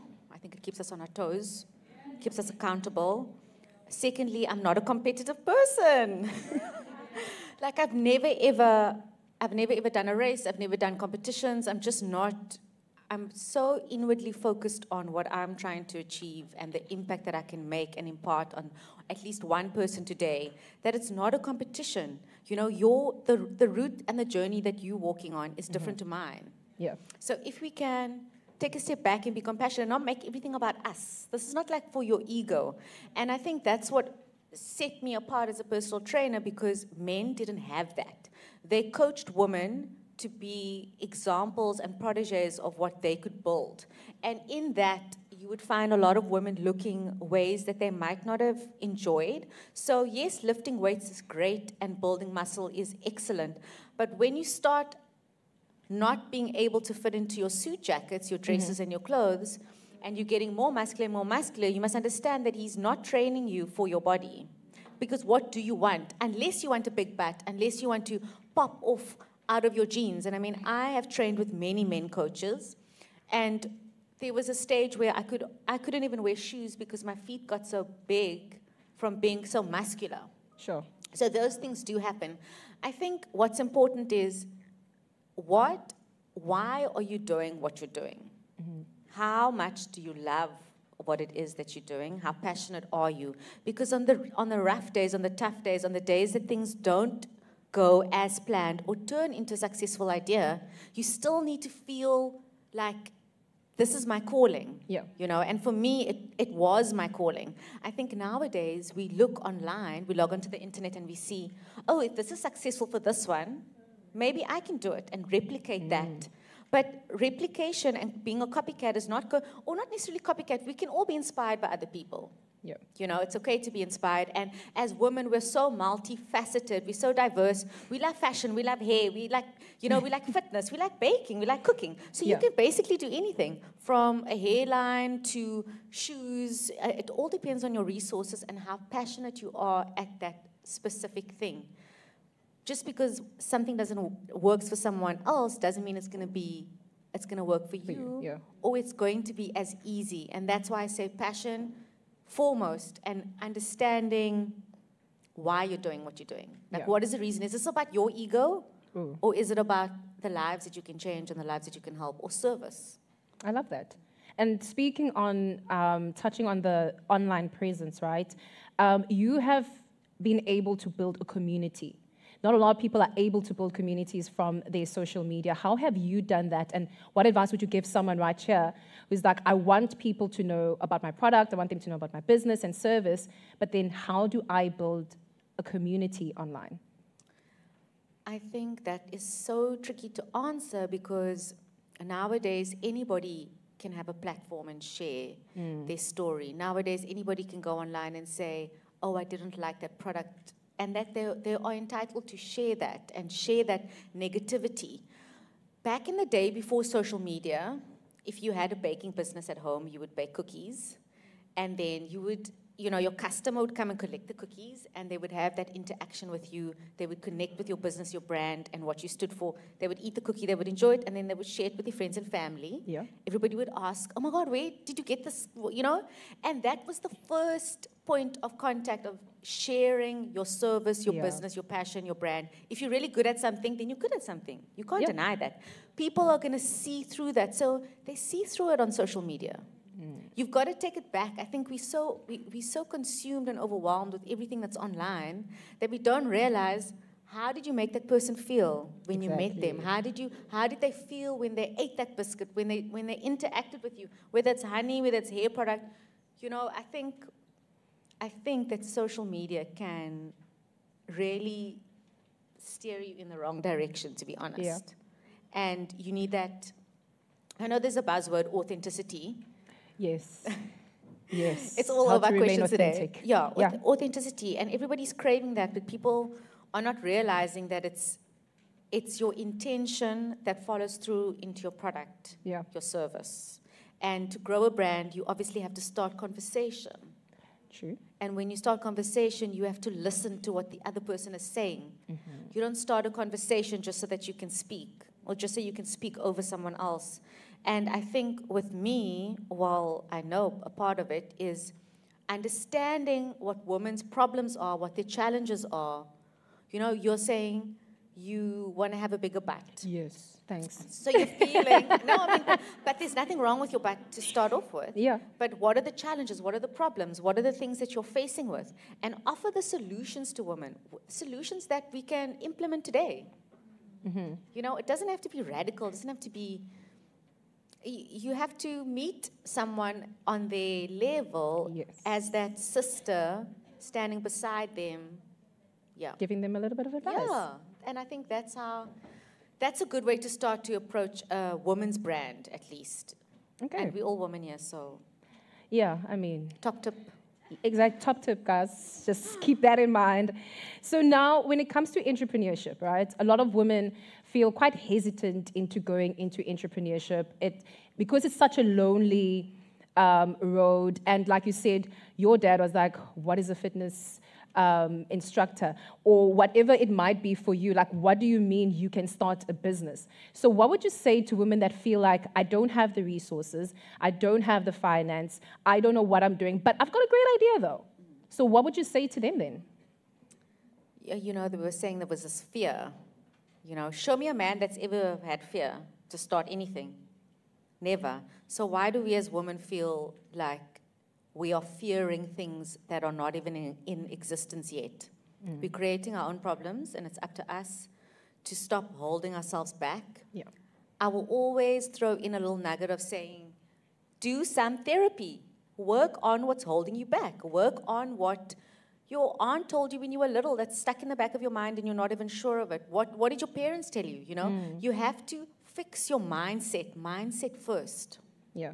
So if you have a winning mindset, even if you have a loss, it's a win. I mean, that's I said. If I'm losing, I'm winning because it was just never meant to be. And people that have winning mindset can only understand that. You have to be tenacious. Yeah. You don't have to be reckless. So when I mentioned earlier, I found a gym space that was within my budget. I thought, okay, cool, I can pay this amount. I don't have any equipment, and that's fine. I didn't go and take out debt or go and pay, promise to pay someone back for money that I didn't yet have in the hopes of acquiring. I did everything one foot in front of the other. Use your hands, use your feet. There's so many free resources as well that are available. Yeah. Another thing, you cannot expect your friends and family to rush forward and support you. Like, just forget about that. You're just going to end up feeling disheartened and a little bit sad. And that's okay. If it's not for everyone. You're not asking them. Like, I wasn't asking my dad and my mom to train with me. Actually. Yes. And, the tables have turned where my mom can't go anywhere now. And she's got to hear about my products. My parents live in Angola. And I'm hosting a girls' night on Saturday night, this Saturday, yeah. It's going to be a party night, by the way. And it's not anything to do with fitness. But my mom's phone has been blowing off with people bugging her for tickets for this girls' night. So now she's like, oh, I wish I didn't push her in such a way to, make a success of this because it was going to happen, whether or not anyone said. It might not happen today, but it will happen in the future eventually. Yeah. Consistency is key. 100%. How does your mom feel about you now? My sister says my mom never says anything negative to me, like she doesn't challenge me, but that's probably just lately, whereas she will pick at my sister, and then I'll be sitting at the table, with my tits out and just posted some hectic picture. The once I was pregnant and I was in a thong, and I said, do you think this is okay? And she's like, oh, we've seen worse, We've seen worse. We've seen worse, and you just have to accept your kids. I'm a mom of 4. I have 4 boys. And, they are 3, 4, 5, and 7. 3, 4, wait. 3, 4, 5, and 7. Ma'am. So I'm a mom of 4, and you can't want your kids to be who you are. Like my husband and I are 2 confident individuals. We walk with purpose, we move with intention. And my eldest son is a little bit shy, and he has anxiety and he's quiet and he speaks softly. And you can't force him to be me or him, you know? And that was something that I learned as a parent, that he's his own person. He's going to step into his own one day with the correct coaching and guidance. Yes. So I guess my mom just accepted me. She just had to. And so did my in-laws, by the way. She just had to. So now you spoke about having a very positive mindset. And one of the ways of overcoming the fear of failure and not wanting to step into entrepreneurship because you're too scared, you said that start with therapy. So what other daily habits do you have that actually makes your mindset to be so strong to enter into entrepreneurship and even ownership? That's a good one. My husband, he's a CFA. CFA. So he's very strategic. He's very risk averse, as opposed to me, I'm risk all. And, always. And because he's like, your nibble's going to fall. And I'm like, if it doesn't, then it's okay. But if it does, I'll just put it back in, So I'm very risk all. And he will say, but how he would want numbers, and he'd want projections, and you can't often give that. So I'll just say to him, I'm trying my best, but I've tried my best. My best is good enough, and all you can do is try your best. Yeah, try your best. If you know you've tried your best, tomorrow's another day to try your best, and then the day after that, and then the day after that, and soon trying your best just becomes the way that you move. Yeah, every day you try your best. Every day you smell good. Every day you look good. Every day you go to gym. Yes. Or whatever kind of movement that may be for you. Because mentally, what is it that takes you to show up and be your best self? Yeah. You know you've got those things in check. So you make a list. They're non-negotiable. It's for yourself. No one else is going to do it for you. Mm-hmm. I'm not going to sit back and go like, oh, this meal would have been so nice. I've got to cook that meal. Or I take myself out. If no one's available, I'll go alone. Yeah. But it's up to you to make those decisions to have the right mindset and to train yourself, because there was this thing that I saw online that said, even with sleeping, you first have to pretend you're asleep until you fall asleep. I don't think we pretend anymore. We just go straight to sleep. So that kind of makes sense. You've got to just, you've got to practice. Practice makes perfect. Keep on going, keep on going. And a lot of people, they see the success and they think, oh, that just happened. Oh, it just got given. Yeah. Never got given. You know, you don't just marry wealthy. You don't just like wake up. Yes, you can situate yourself in a position. And this is why I say always look your best, always smile your best, always feel your best. Because it's going to set you apart from the rest. Yeah. It's not a competition. We uplift and we honor each other, and we like, wow, you look great today. When I saw you, I was like, wow, you're so beautiful. Oh, you know, thank you. there's nothing wrong with sharing all of that because it becomes infectious and it becomes part of you and a mantra. So every morning you wake up and you say, like, today's going to be a great day. And today is going to be a great day. Yeah, you just go, you're a bad babe and you got this. Yeah. You know, and every day you have those silly conversations with yourself, and you also teach it to your kids. You know, today is going to be a great day. Yeah. And that's that. And then it will be. Oh, look at that. So now, obviously, you know, when you start out with business or when you start out with anything, you have a vision of what success is, right? So from then and now looking at the success that you have now, what does success mean to you now versus when you started? So success back then was, I need to be fully booked all the time. I need to be so dizzy. Be careful what you wish for. I was like, I need to be dizzy, and I was training clients from 5 o'clock in the morning until 7 o'clock at night, and I wanted to be the best. I wanted people to just say, fuck, you need to go and train with my trainer. She's brilliant. Like, you have no idea how my life has changed. It's not only about the physical, it's about the mental. If you can do a one-arm push-up, what can you do at work? If you can do that in the gym, if you can run your fastest 5K, you know, we all know that now, that fitness is something that's just part of us. Yes. So it's not always about the vanity and the aesthetics and the six-pack. But I think success back then was all the things that I wanted to do. It was kind of very, I don't know, it just all happened so quickly. You know, one thing led to another. And then from having my gym fully booked, I thought, I can't do this anymore because I already had my first son and I was missing out on bath time, I was missing out on dinner time. And I thought, I want to have a big family because I love these little kids, they're so much fun. I can't do this, I can't be in the gym 5 a.m. in the morning, how am I, you know, gonna get by? And then, naturally, I moved on to digital space. So I started digitizing my business, which meant that wherever you were in the world, you could download and purchase my products. Yes. And then from there, I built a fitness app. And I built a fitness app when I was pregnant with my second kid. And then COVID hit when my fitness app launched. And you start moving and evolving. You've got to be adaptable. You've got to be flexible. You've got to be fluid like water. Bruce Lee said that, be like water. Yeah. You've got to move, you know. You can't be stubborn. You have to have a clear vision, but still flexible and adaptable to move through success. Because nowadays, success looks to me like being able to tell Standard Bank, no, I can't speak at 9:30, I want to speak at 12. You know, success is like sleeping a little bit later in the morning and having my husband get the kids ready for school. You know, but nothing comes for free.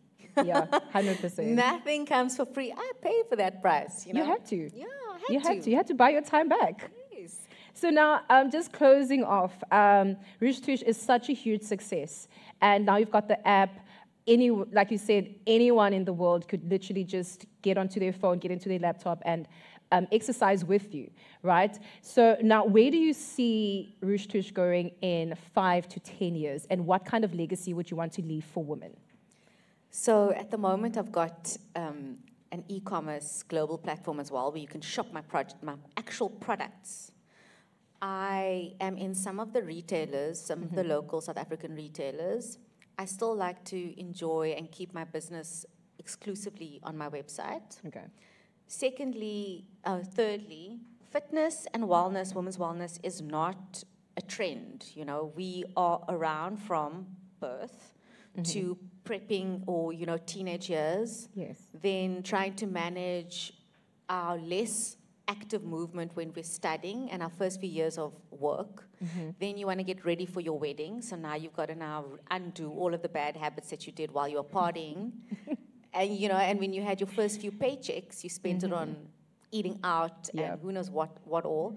And then as you age, you're just putting all the supplements back into your body just to keep it from falling apart while exercising, while raising kids and families, and being role models to those around us.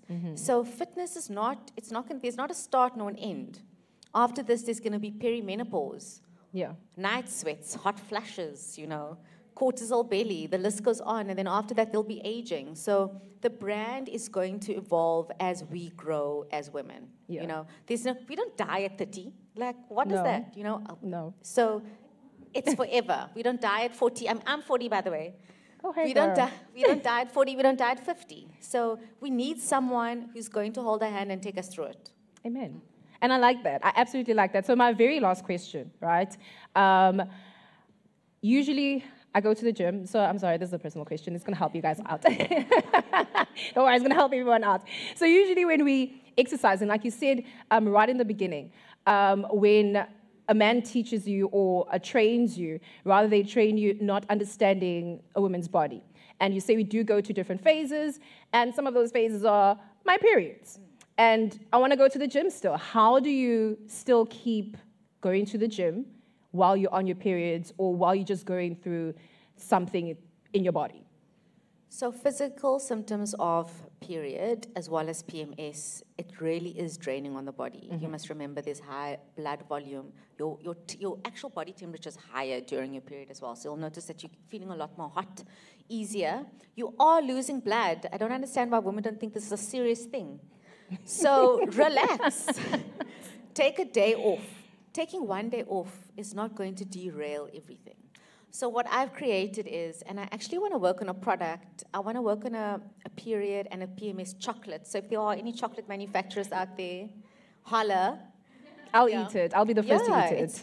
A chocolate that's going to ease your period symptoms. It's going to help with I've also worked on a PMS diet. So it's an eating plan for PMS as well as an eating plan for on your period.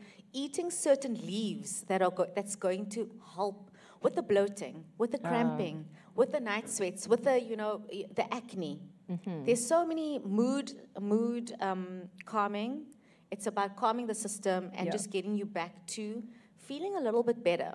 I think taking a day or two off on your period is really not a big thing. I would just get into bed with some lentil chips, because lentils are really good for easing the cramps. Yes. Yeah, make sure that your feet are warm. A lot of women, especially under 30, don't realize how important it is to keep your feet warm when you're on your period. Don't walk around barefoot, because the coldness goes up into your womb, and it lowers your immune system. When you are on your period, when you are menstruating, your immune system does drop. So in that time, you are more fragile, and you are more sensitive, and you most likely can get sick as well. So I don't know if you notice, there will be a cycle. If your immune system is low, every month or so, you'll have a sniffle around that time. And that's your body telling you, slow down, babe. You're still beautiful. You don't have to work so hard for all this validation. We love you anyway. So listen to your body. I think, we're listening to apps, and we're listening to devices and rings, and we don't even know what it's... And podcasts that we've switched off listening to ourselves. Yeah, take it easy. All right, thank you. Standard Bank, I just hope that you guys also took that note that ladies need to take a break during their menstruation, so thanks. Anyone in the corporate space, if you're listening, the ladies do need to take a day or two not to do anything and to be in bed with their socks on, eating some lentil chips, okay? Thank you so much, Rishta. Let's give her a huge round of applause. Thank you. Thank you so much. Oh, wow. I hope you've been taking notes on what she's been talking about. I think what I'm taking here is intention, intention, intention. If you are intentional about your business, even when you step in online, the people will know that you are intentional about it and that you're also passionate about it. So thank you so much. That was actually quite a fun conversation. I don't know if you're going to be staying long enough for some people. I'm sure people have questions. I'm sure they do have questions. I do have a question, another one. How do I squat lower? That's what I want to know. For now, we're going to go and break for lunch. And then we're going to come back. And what I'm going to ask is, just during lunch, can we please have our finalists just to stay behind? We just quickly want to brief you, make sure that you know exactly what to do as you get on stage. And then after lunch, that's when you're going to hear from our finalists. And our judges are going to be on the stage. You're going to meet them. And they're going to be asking those questions to our finalists. And then we're going to find out who is going to be representing Cape Town at the Standard Bank Top Women Awards. Yes, very excited for that. Can't wait to see who's going to be doing that. And I'll also give you a little bit of a surprise of somebody that you have to meet. But for now, let's break for lunch.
All right, ladies and gentlemen, just a quick one. Lunch will be for 1 hour. Lunch will be for 1 hour, and we will be back at 1:45.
All right, ladies, we are about to start in the next 5 minutes. So please make your way to your seats. Thank you.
All right, ladies, it's time.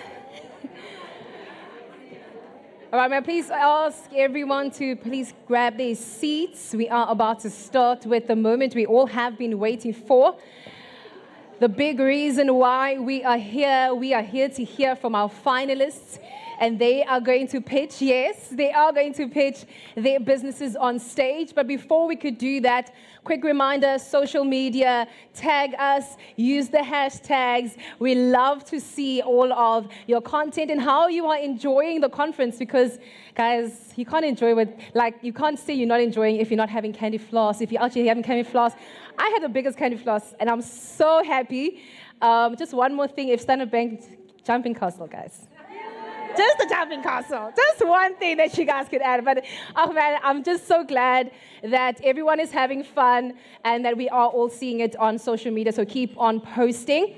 And speaking about posting, we do have a winner for that 3,000 Rand shopping voucher from Desigual. Yes, someone has won.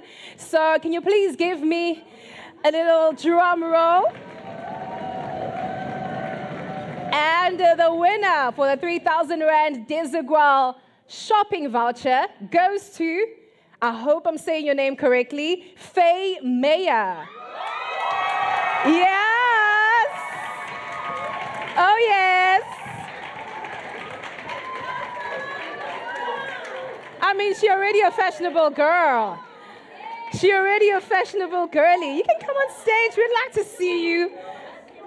We'd want everyone to see who won. Come on through. Here is your voucher. Let's just quickly take for a picture. One more. So sorry, so sorry. It's okay, it's okay.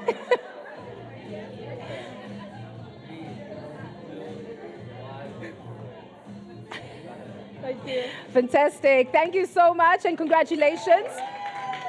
And of course, thank you to everyone that entered into the competition. And if you are keeping track of all the competitions that we have, you would also know that there's one more prize that we still need to give, right? But I'm going to give you guys some time to enter into the competition, and that is the Standard Bank Simply Blue Pro Card machine.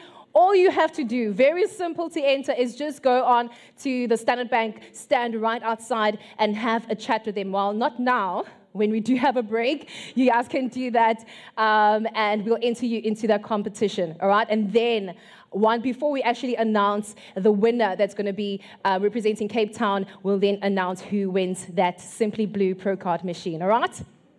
Right? There we go. Yes, remember, high energy. We're here for high energy. And I'm going to need you even more because as soon as my finalists step on stage, guys, the nerves are crazy. Okay, so we want to encourage them. We want to empower them at the end of the day so that they can do a great job right here on stage. Okay, we're good. So just a quick one before I call on to the judges. For the finalists, I hope you have been briefed, but just to remind you of what you do as soon as you get on stage. You get on stage, we do have our clicker right here, all right? Take your clicker, take a breather, and then as soon as I say start, your time will be right here on these screens, and you will get to see how much time you have left, okay? You'll also be able to see your presentation, so just take a breather. Don't just start, don't just go, okay? All right. So let us welcome our amazing judges that will be judging the finale of the Standard Bank Top Women EmpowHer Conference.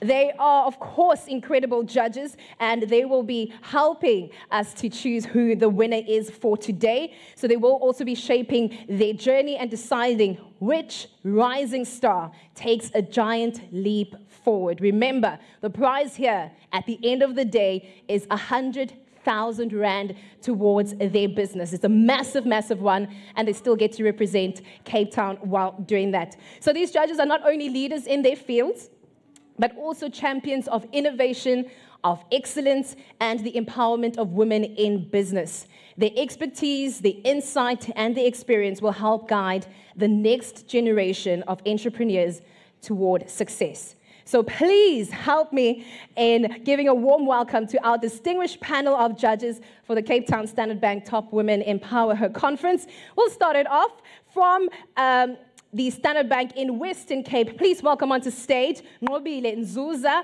who is the Provincial Head and Enterprise Banking for Standard Bank. Hey. And joining her on stage as the gentleman who will be judging, it is the CEO of Topco Media. Please welcome Ralph Fletcher.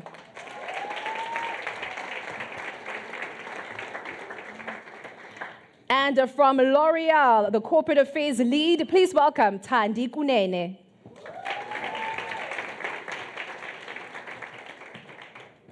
And the CEO of BDCS, she is the Business Director of Contract Services, that is Dr. Miskia Toth.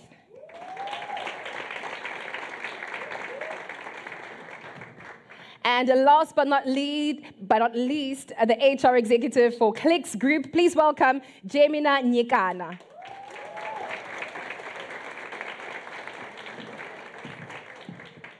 So just a quick... And last but not least, and you hear that sound, we'll give you an opportunity just to finish your sentence. So we're not you're not gonna stop like that. All right? So we're gonna welcome our very first finalist. Please welcome onto stage from the Green Cab, Amina van der Merwe.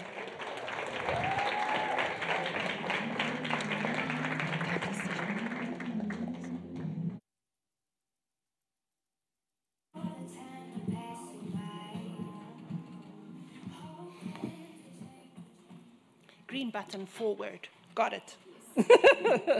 Green button forward. Who's going to say when? Yes. Amina, your time starts now.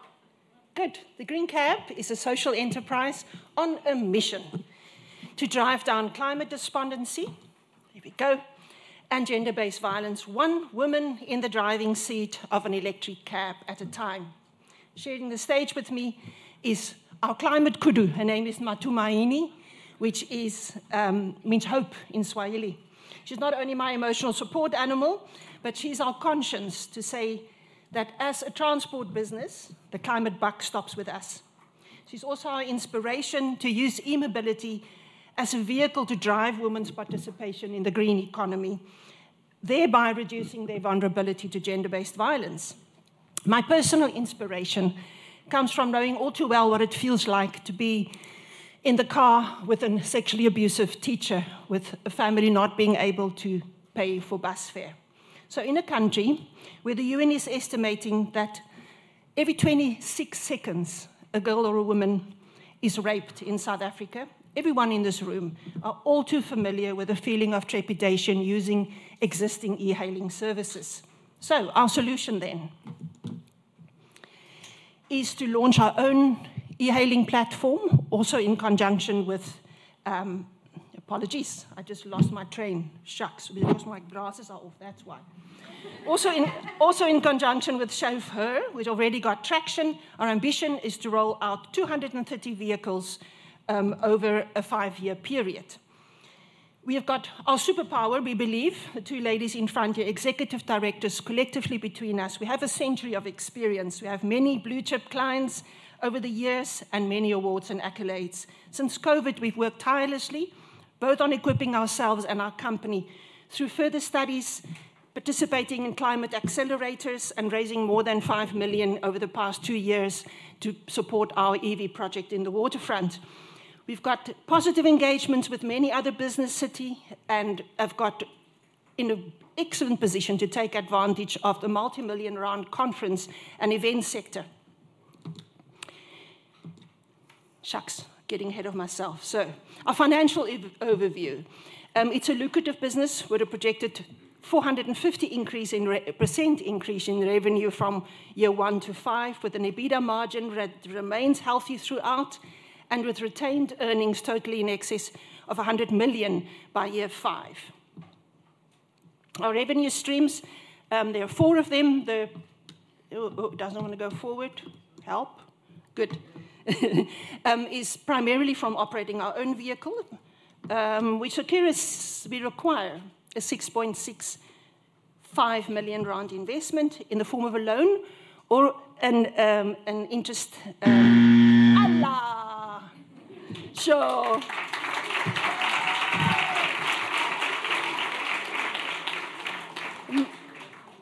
Missed the punchline of joining the Green Drive, you know, leaving a legacy for our women, keeping them safe and hopeful about the future.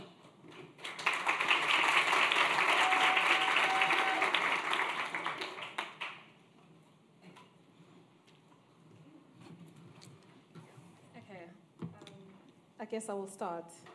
How do you market your business?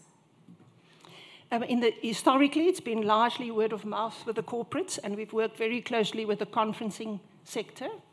And doing pilot projects, like our project in the waterfront came about by doing a pilot in COVID that has now landed us a 3-year contract, having young women electric 3-wheelers operating a tourism service. Thank you. Thank you, Amina. Thank you so much. I'm struggling to understand your business. So how do you actually make money? Is it through individuals or corporates are paying you? Yeah. So why aren't there any women in e-hailing? We need to ask ourselves. So in order to systemically change that, we're going to plug them into corporate service opportunities. So there is like a regular e-hailing service, so we'll be earning 15% commission. And we'll also be offering branding opportunities on our cabs. Yeah, so that's how we will be making our money. Is it currently you're making money, or is it the plan to make money? Plan to make money.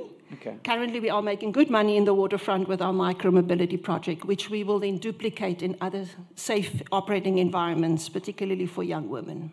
Okay. Maybe just to lead on to his questions. So you mentioned that you had raised funds before, and you're looking for an extra 6-odd million. Correct. So what did you do with the first set of funds, and what would you do with the 6 million? Excellent.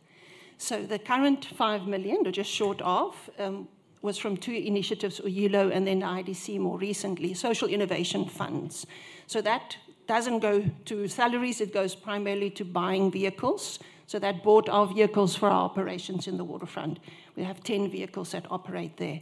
So going forward, we will put this money, well, should we win, we put that 100,000 to a white label app to launch our own e-hailing app. Towards that is about 140,000 rand. Yes, and then obviously the investment is to actually run the first 24 vehicles over the first year.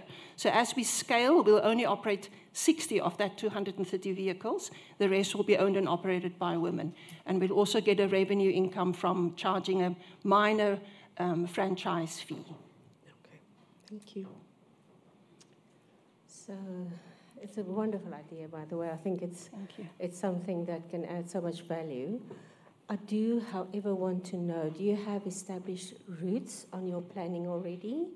And how are you, have you already defined how you will deal with taxi associations, et cetera, Extremely important question. That is why we're going for safe preferential ranking. So in the waterfront, every 150 meters, there's literally a security guard. So we have got to, before, like with any good franchisor, before unlock an opportunity, we say Century City, we've got preferential ranking. Vehicles are ranked underneath, not sitting at curbs waiting for business, and have known clients, so signed up corporate contracts and service those. So we're slightly under the radar. That is one way, obviously, of dealing with it. And with what we found with the micro-mobility is that somehow the big guys don't feel like we're treading on their toes. It's just women in 3-wheelers, women in micro, 4-wheeler electric cars. So I don't think we'll be that much of a threat. Okay.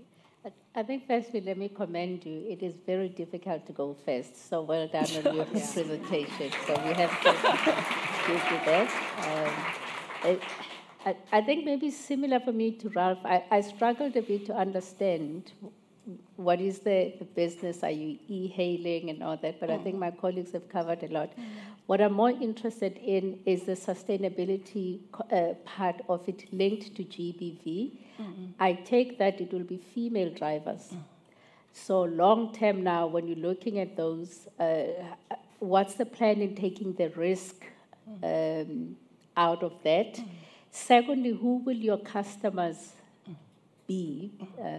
Similar to the risk element, is it female only? Is it males and all that? And then how do you see the scalability? So yes, you mentioned Century City and Waterfront. Like how scalable is your idea? Maybe I can start with that. Already we've been approached by Waterfall City, companies like Accenture that's in their business district. They're already crying out for electric services. So I think that goes without saying. It ticks the corporate boxes. You go green, you go women, no-brainer. So then a precinct like the Waterfront, like Century City, there we go.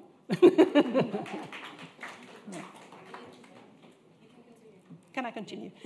Shucks, but now it's buzzed my train of thought. And I'm a senior citizen, so I've got platinum moments. So that doesn't help. So yeah, the only way to address the safety aspect, in our opinion, is not to sleep in a car at the airport waiting for an anonymous person to drive with you 4 o'clock in the morning, but those corporate contracts. Then you've got known riders. So we won't only do women in our app, but working with EmpowHer, I've got to give them credit. They've already, that's done some amazing work to actually have women on women, so women can have the choice to hail a woman driver. Thank you.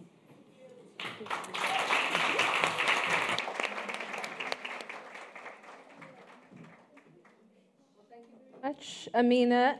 Founder Mav, let's give her a big round of applause.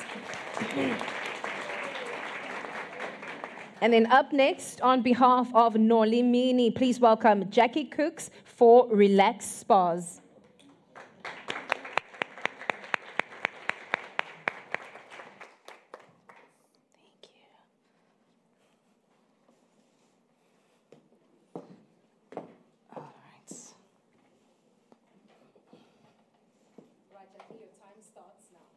Good afternoon, ladies and gentlemen, esteemed judges. As I've been introduced, my name is Jackie Cooks, and not Nolimini. I am the sales and marketing representative for the Relax Spa Group. So judges, please be kind with me. I've tried very hard to remember all the facts. So, as the minister mentioned earlier, 48% of females with the ages of 15 to 34 are unemployed. And the rest of us, we are overworked, we're burnt out, we're tired, we're stressed, we're moms trying to have a social life and trying to remain fit. Many corporates don't even offer wellness packages. And sometimes even when we can afford a staycation, the hotels don't have a spa. So what is the solution to this? Relax Spas. We bring wellness to you. So we have some hotel spas, and we also have a mobile spa concept which brings wellness and on-site treatments to you, and we also work with corporates for corporate wellness days. Where are we now? So Relax Spas was founded in 2010, self-funded by Nolimini. Today we have 3 spas in hotels, Protea Fire and Ice, Sea Point, as well as Breakwater Lodge. We also have mobile spa partnerships with Protea Hotel Tiger Valley, as well as All Africa House by UCT, and we have a great Women's Month special, just by the way, accommodation and spa, special little plug till the end of the month. And Relax Spas, Nolly, under her exceptional leadership, she has been the Global Wellness Day Ambassador for South Africa. This is an international thing, and this year she's brought it to South Africa. She's also been appointed the chairperson, the chair lady for Women in Tourism. Relax Spas is a level 1 triple BEE company, and they are certified by the South African Healthcare and Skincare Professional.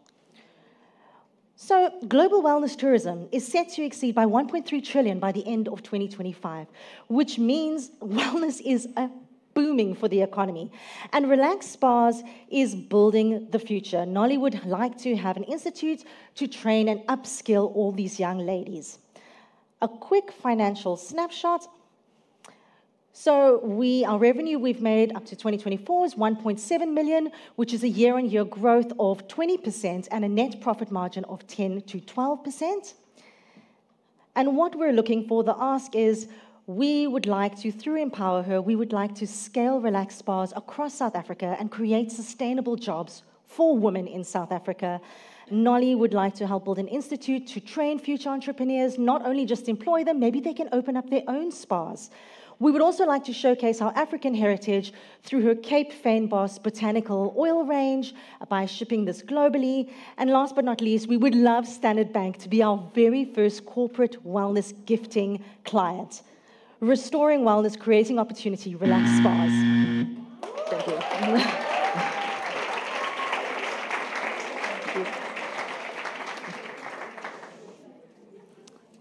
You've done really well, considering that you were not Minnie, you Thank took you. over. You spoke about the net profit of 10%, 10 to 12%, which is great. I want to know, based on your forecast in the year or two, what would be your bottom line, and what is it in the financial around financial management that will help you derive that? What will be the key? Oh, goodness. I wish Nolly was here. That's a tough one. Well, we'd obviously like to make more profit. So the gross revenue was 1.7 million, but if I look at the operating costs, I believe was around 800,000. So gross was maybe 1 million. I mean, we'd love to double that figure, of course. We could help more women that way. Thank you. Hi there. Congratulations, by the way. Thank you. So I think there's a big need for it in corporate world, wellness, belonging. How would, if you won, what would you do with the money? Like, how would you scale in the way that you wanted? So, like, let's say you had 10x the resources. I don't know. Is there a marketing strategy for growth, or is it? Yeah, love to hear that. There is. So Nolly's in-house spas, she has partnered with the Protea by Marriott Hotel Group.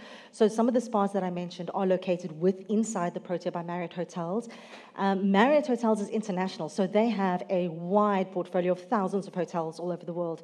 I think we would start with the Marriott hotels within South Africa, try and grow, because some of them are franchised, some of them are owner-operated, so they're all different. Yeah. Try and get in there first, and once we're in there, we can grow internationally. The more spas we're at, the more ladies we need to employ. So that is the thinking, the long-term thinking behind that. The money, if we won, we would definitely plow it back into the business, creating more jobs for women. Yeah. Thank you. Thanks. So if I understand you correctly, you're a B2, so your prime target market are hotels. Am I correct? Or corporates? Well, corporates and hotels. So we have 3 spas that are located within the hotel. So that's great for the passing leisure guests and the hotel guests. But with the mobile spa concepts and the corporate wellness days, we can come out to you wherever you are, whether you're corporate or even if you're a leisure guest and you want a pamper party at your house, we can come to you. So it's everybody. Okay. Men included, they're welcome. Okay. Okay, so why you? Because it's quite a saturated market, and it seems to me, from the maybe the uneducated mind, that it's the barriers to entry don't seem too high. So, I mean, in Johannesburg, we've got many mobile spas. What makes you stand out? And where's Nolly today? You keep referring to her. So Nolly is actually the MD and the founder of Relax Spas. Okay. Prior to her finding out that she was going to be a finalist, she was committed to the ASATA conference, which is a travel association conference in Hermanus, which is the same day as today. Okay, no problem. So hence I'm here. I'm sorry, could you repeat the question? You said, what makes us stand out? Correct. Well, I think, yes, there are many spas. There are many people that do wellness. Personally speaking, from knowing Nolly, her commitment and her passion and her drive for empowering women, and not just hiring a therapist, but actually walking the extra mile, growing with them. She wants to see her therapist open their own spa. She doesn't want to keep them for herself. There are a lot of spa owners who will try and just keep a good employee because, oh, you're so great with nails, we can't let her go. But she would actually want to mentor and foster them, and that's why on the presentation, I know I only had 3 minutes, she wants to develop the Nolly Mini Institute for entrepreneurs, for uplifting, development, training, teaching them entrepreneurship way beyond just how to do nails or how to do a massage, but how they can run their own business. And I don't think there are a lot of spas, I mean, I don't know of, I'd probably have to go do the research, that invest that much in their therapist beyond just maybe learning how to do a massage or French tips. Okay, yeah, thank you. You're welcome. Hi. Can you tell me, have you done any analysis perhaps on your income, and was most of it from the Marriott hotels, or where does the strength lie with your traveling or Marriott? Just give me that first before I ask my next question. Sure, Nolly would be the best person to ask, but I would, from the information from the financials that she gave me, the biggest drivers of the cash revenue would be the hotel in spas, and then also the corporate wellness days. The mobile concept was how she originally started back in 2010, but of course, once she got the brick and mortar spas, then it changed things a little bit, and now with the 2 new partnerships with Protea Hotel, Tiger Valley, and All Africa House, she's bringing back that mobile spa concept because those properties don't actually have the facility or the space for a brick and mortar spa. But I would definitely say it would be the in-hotel. And your finances that you've reflected now, if Yes. I'm right now, it was so quick. This was it. Started in 2010, am I correct? Yes. And the finances, is that per annum, or what did you present? Yeah. So I presented 2023 and 2024 because during COVID, the hospitality industry took a giant big nosedive. Most hotels were closed for lockdown. I was employed by the Marriott Hotel Group at that time, and I know we were all put on furlough for several months, 9 months. The hotels weren't operating, so therefore there was no foot traffic. So literally 2023, it was like clawing from the bottom up again and just rebuilding because, 2019, 2020, 2021, it bottom dived. Okay, thank you. Yeah. All right, thank you. Go. Thanks.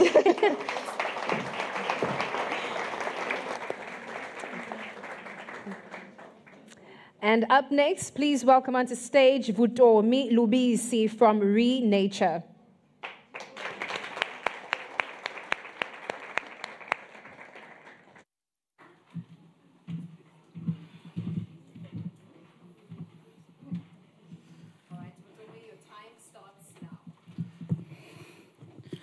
Good afternoon, everyone. My name is Vutomi Lubisi. I'm the founder of Re-Nature, a company trading as Ulysses Kekari. I am the author of the best-selling ebook, The Science Behind Baking. My ebook, it has a global footprint. It has sold in over 12 countries, and it has sold over 800 copies to date, assisting bakers how to bake the perfect cake nationally and globally. My audience and my judges, I have this sweet question for you. Have any of you ever bought a personalized cake? It can be a birthday cake, wedding cake, any celebration cake. You look like you all did. Did you know that most confectionery bakers, especially those who are based in the rural areas of South Africa and township, they struggle to find places where they can source their baking ingredients and tools? Do you know why? I'm here to tell you. Because our normally grocery stores, the likes of Checkers, Pick and Pack, ShopRite, you name them all, they don't cater for confectionery bakers. At Ulysses Kekari, we have spotted that gap in the market, and we have been supplying confectionery bakers nationally via our online store. And our business has grown exceptionally, from servicing 10 to 15 customers a month to servicing over 600 customers a month. Our business started in 2020 with a revenue of 5,000 from that 10 customers, and now we are sitting at a revenue of 80,000 with a net profit of 25,000. In case you're wondering, how do we do that? I'm sure you're asking yourself that question now. It's because we're more than an online baking store. We empower and educate these women who are baking in the rural areas with skills and knowledge that they can use to take their baking business, their passion, to the next level. Skills like how to cost and charge for a cake in order to make a profit, how to use social media and leverage it to run the business. My judges, as I'm standing here today, I'm missing one ingredient, which is you to invest in me the 100,000 rand. And if you invest it in me, I'm going to invest it in all the rural women bakers across South Africa. Thank you.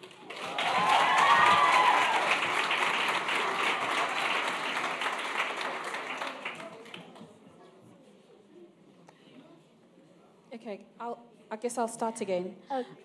Do you want it to start? No, I was actually going to ask you, so what is it that you do? Are you an app? Where do you source the product? Because I didn't get it. It was great presentation. I loved it, but I was struggling with what exactly is your business? Let me just start it back a little bit. In 2020, when I lost my job, I started other few businesses that didn't work out. And after I exhausted all my money, I said, what can I do next? While looking for inspiration, I read a line somewhere where it says, you know what, do what you love. Then that's when I started baking. But because of the entrepreneurship mindset in me, within 6 months while I was in my baking business, I noticed that in the rural areas, there are no baking shops. Bakers, they have their own special groceries. And person who bake to make a business, they can't buy sugar at Pick and Pay because the prices are not meant for business, but for household consumption. So that's when I step in.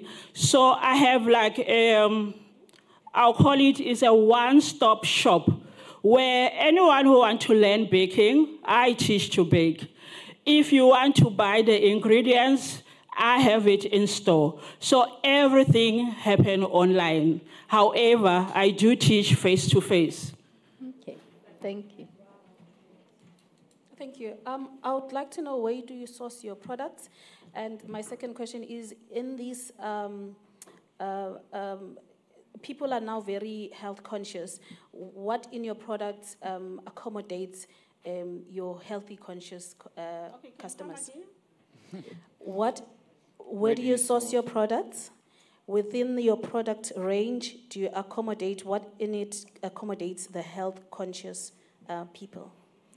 Okay, most of the baking ingredients, I source it like from Bakers SA, Chipkins. Those companies are the companies that supply the likes of Pick and Pay, Checkers for their bakeries. So I source them in bulk. Like normally if you go to Pick and Pay, you can buy 1 kg of sugar, maybe for 60 rand. But for someone who's a baker, we sell it like for 30 rand so that you can factor in your profit in there. And the health conscious? The second part of the health conscious? Sorry, I have a hearing problem. Oh, okay, sorry. The people these days are health conscious. What in your products accommodates the health conscious society? You know what, I can lie around that. Cakes is something to indulge just once.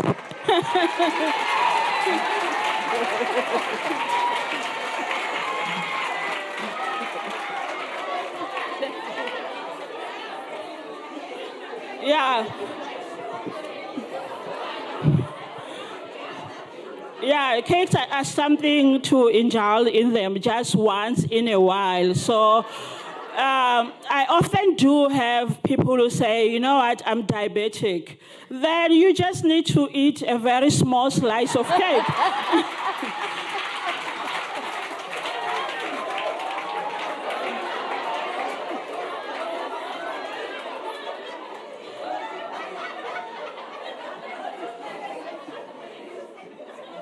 Congratulations on the presentation. If you won the money, what would you do with the money? Sorry? If you won the 100,000, what would you do with the money? If I win the money, I'm going to take 10,000 and investing in reaching more women in rural areas. when I teach this woman in rural areas, things like costing, using social media to market within your area, I don't normally charge them because what I understand is that their growth is my growth. If you come to me and say, you know what, Julie, I need to learn baking, I would charge you to learn baking, but then I'll also add that skill where I teach you how to market your business and how to cost. And that way, because I understand their wins, it's my win.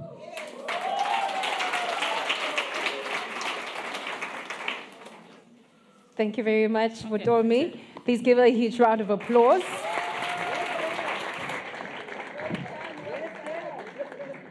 And up next, please welcome onto stage from Homebow. It is Tina Long.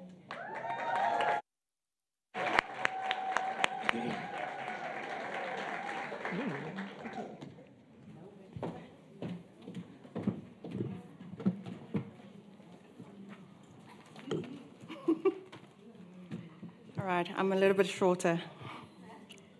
Are you good? All right, your time starts now. Afternoon, everyone. My name is Tina. I'm the founder of Homebow. My story starts with this handsome fellow, my father. In 2019, my kids and I flew back to Taiwan to spend some time with my dad for his final moments. It was an emotional and challenging time. Looking after 2 children and running between the hospitals, it was tough.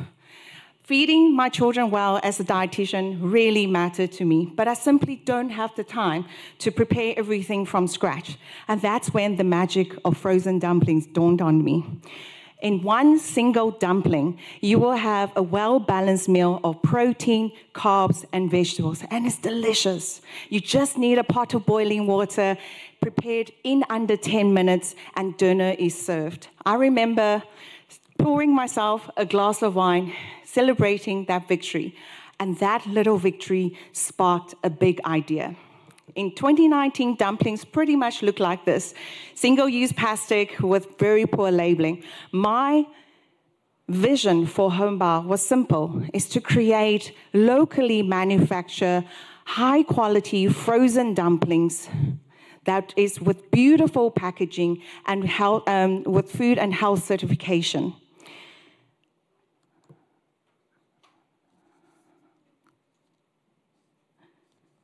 Because I believe dumplings is not just a treat that you have in the restaurant.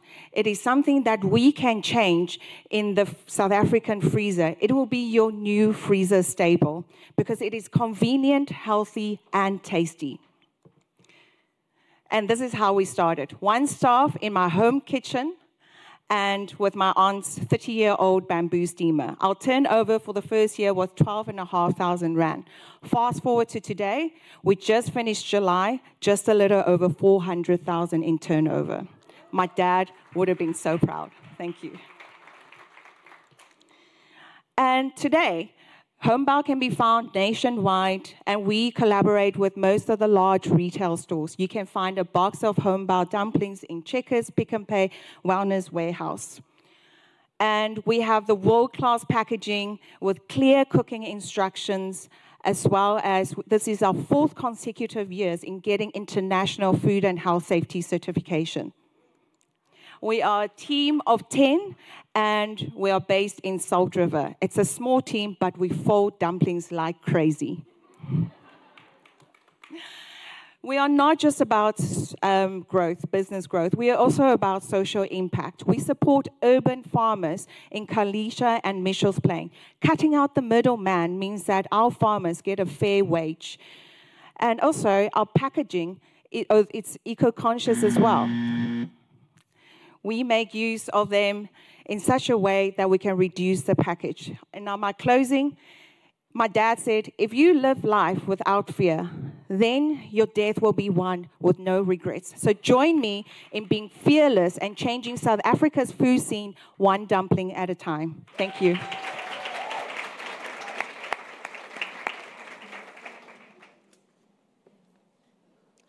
Okay. I'm ready. Sure. Okay. So this is lovely. I'm going to ask you something from a personal point of view. So when I go into Checkers or Pick n Pay, this is not what I would look for. Yes. So how do I know you exist? And when I do know you exist, how do I know what you taste like? So what is your marketing for us Joburgers to know? Because I don't know if you're nationwide. How do you get people to trial it before they try something that they wouldn't typically pick out of a freezer at Checkers? Thank you for this amazing question. It's something that we have to work really, really hard on. In every single store that we launch, we have a 6 weeks activation program where our tasting team go in every single week, do a tasting promo, showing everyone how simple it is to prepare them from frozen and how quick it is. And once you have a bite of homebao dumplings, you'll never turn back. Oh, fantastic. All right, I'd like to know if everything goes so well and you completely take off tomorrow, how are you going to finance that? What are your plans? And I didn't see a profit, or am I wrong? I heard your turnover. I'd like to know, what is your percentage of profit? Do you have that? And it's vital, especially because you're producing something. And when it takes off, or a big retailer would say, look, I'm putting you into all my stores tomorrow, how sustainable is it? Do you have the finance, and have you planned that already? Thank you for that question. So if I remember your question correctly, it's about our finance profitability. So our gross profit, as we stand at the moment, we're sitting at 58% gross profit. However, our operational profit is very, very low. And this is our biggest challenge at the moment. But I believe in paying my staff well. They're all an untrained untrained staff that we have to raise from the bottom and teach them how to fold dumplings. So this is an ongoing, and part of the money, the winning in money, is that I really want to start a dumpling school, because I believe dumpling or dim sum in South Africa can be the next sushi. The difference is 20 years ago, no one remembered who brought sushi into South Africa, but 20 years later, I will make sure everyone knows that it's homebao that brought dumplings in South Africa. So I don't... And how will you, how will you expand? Have you planned that? And how would you raise the finance that if a chain says to you tomorrow they want it in all their stores? Have you got a plan for that? So when Checkers actually launched with us, we actually started with one province at a time. We don't want to take any investors just at this moment, because when investors invest in you, they start cutting your margins, they start changing your supplies. This means we can't use our urban farmers, we can't pay our staff the salary that we actually want to pay. So we decided not to take on investors at the moment, and we explained to them why we don't want to investors. But this is also one sure way to keep our quality and expand the best that we can, and still maintaining our quality, and then still stick with our suppliers that we're currently making. I think for me, great presentation and a unique concept, but food and food safety, most of us are still living through the listeriosis issue. And it was, I'm making a reference to that because it was a big corporation that you would think had standards and all of that. So what is your plan in terms of food safety, especially as you expand?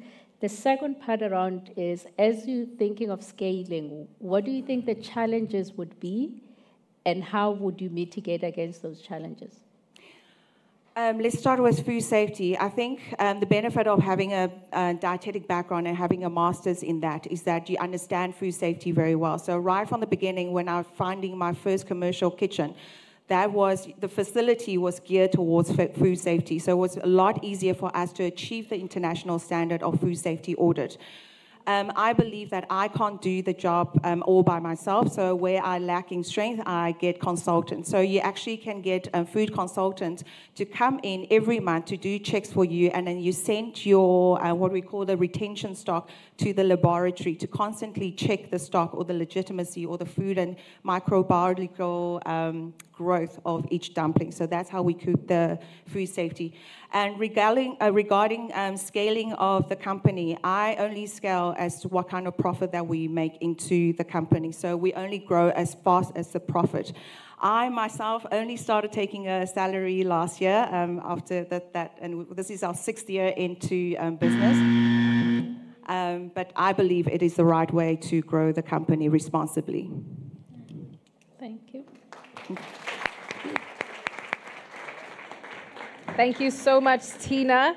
And next up is from Mzansi Business Services. Please welcome onto stage Cheryl Lynn Freeman.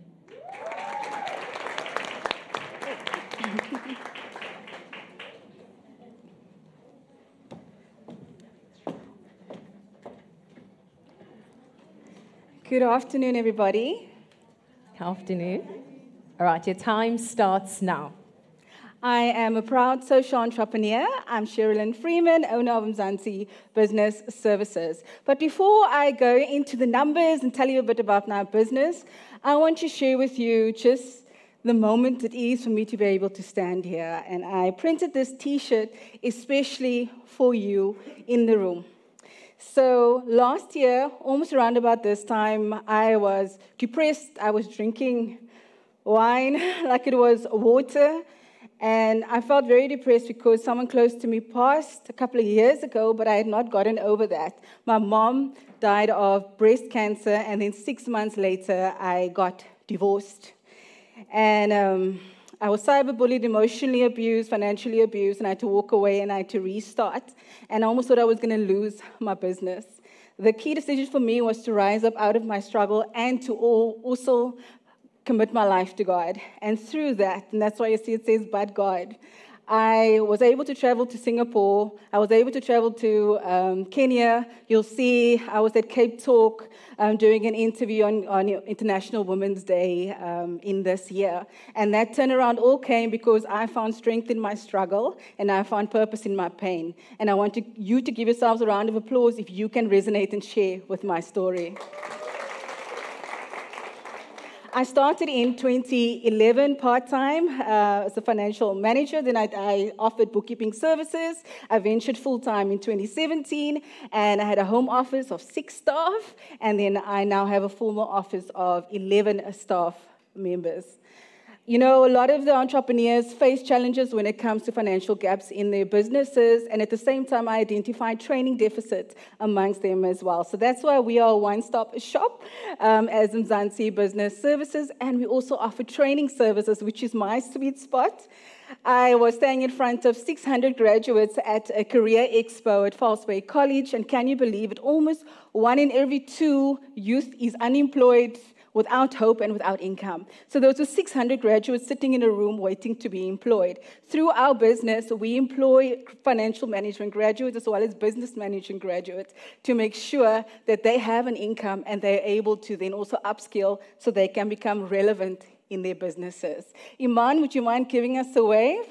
That is one of the ladies that we have that's a business management graduate, and I've groomed her to basically manage the practice in my absence. I've also have False Bay College as a partner when it comes to these interns. I also saw a digital gap where 40% of our South Africans possess digital skills, but not others.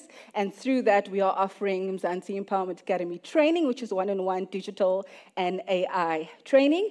Those are a few of my numbers. And I just want to get to the last part to say, invest in Mzansi for a future, to create impact, and to create employment with our young people.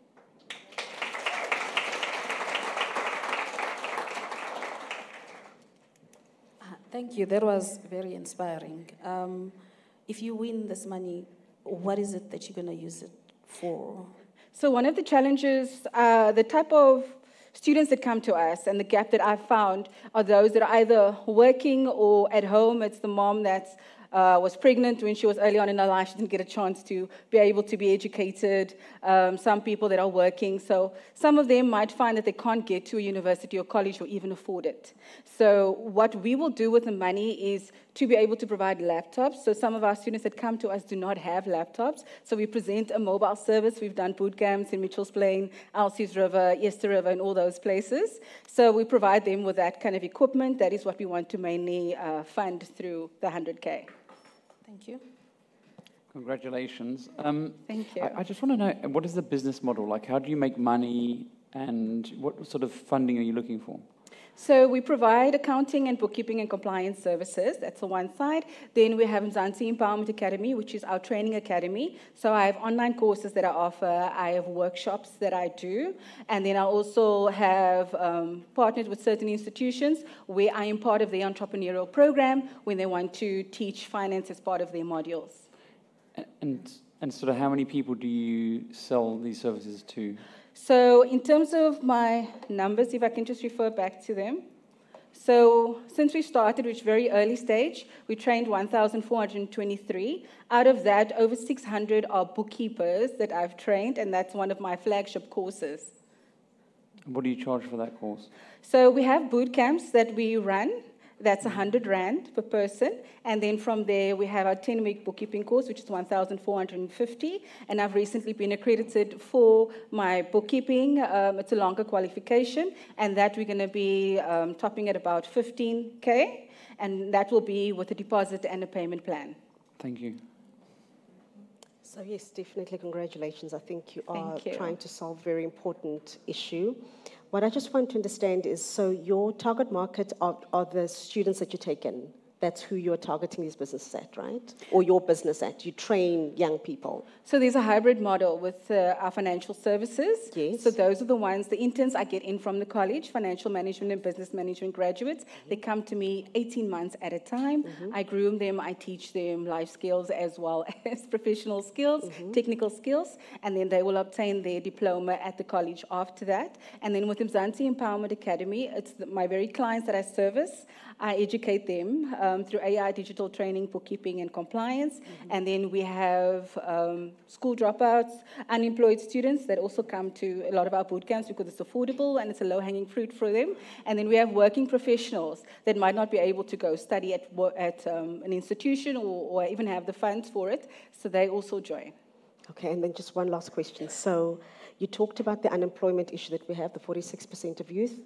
How is your business solving that problem? So you train them, and then what happens to them once they are qualified? So one of the things that I just couldn't get to was our impact stories. So we've had a number. We don't promise, and I wish I could, promise a job to every person that comes to train, but they are getting and securing jobs. Even though it's a non-accredited short course that I do, they are securing jobs. The one lady came to my Excel for Finance workshop, and then she was like, oh, I'm going Monday for an interview, but the guy wants me to show what I'm doing here. And literally on the Monday morning, she sent me a message, and she said, Sherilyn, I got the job. I had another lady that was at home for 6 years, retrenched from the banking industry. She did my financial management, administration, and bookkeeping online, and she secured a job within 2 months. Okay. Thank you. Cheryl, well done there for getting up after that difficult start. But that's great what you've done. I'd like to make a suggestion, and that is that you definitely work together with agencies to place the people, and also have a look at secretarial services or even assistant to people that are extremely busy like myself, virtual assistants in South Africa. I really hope, because this is early days, but if you have your plan properly set out, I believe that you will do quite well. Just keep the energy going. Thank you. Cheryl, I was going to ask you. So maybe in the short time you left, what differentiates you? Because I know being in HR, there's every day my mailbox is full of people offering accredited training and all that. So what differentiates you, and why should people choose you? So when I write my courses, and even the approach that I've taken with accreditation, is I look at what the market wants. And so I've written my 10-week bookkeeping course based on that, and I teach AI and digital tech skills as well, because the facet sector has identified that as a challenge, so I add that onto my courses.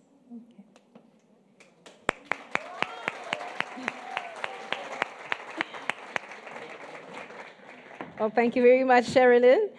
And up next, as our next finalist, please welcome onto stage from Millennial Mindset Media. This is Marsha Munareng.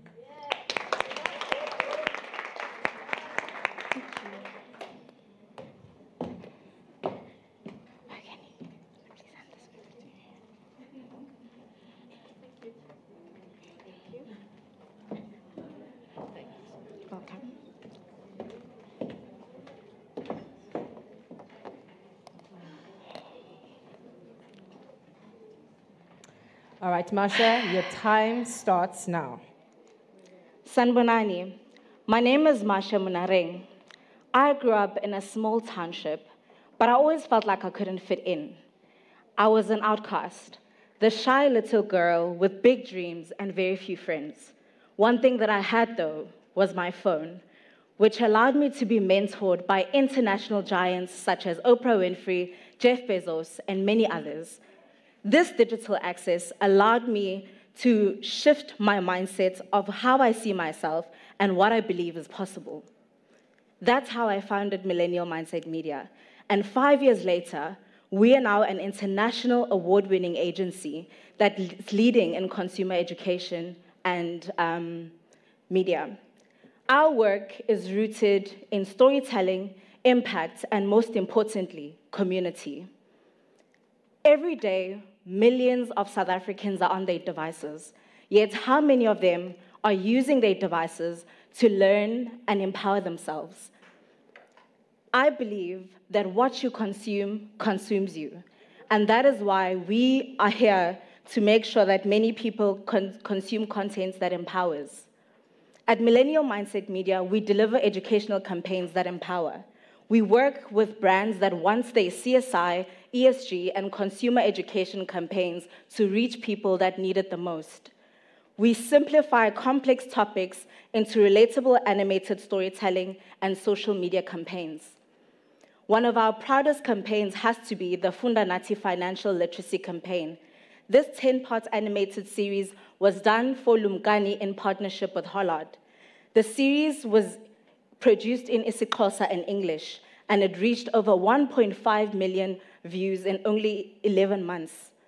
It was featured on ETV and local radio stations, empowering abantu basekasi with financial literacy lessons that stick.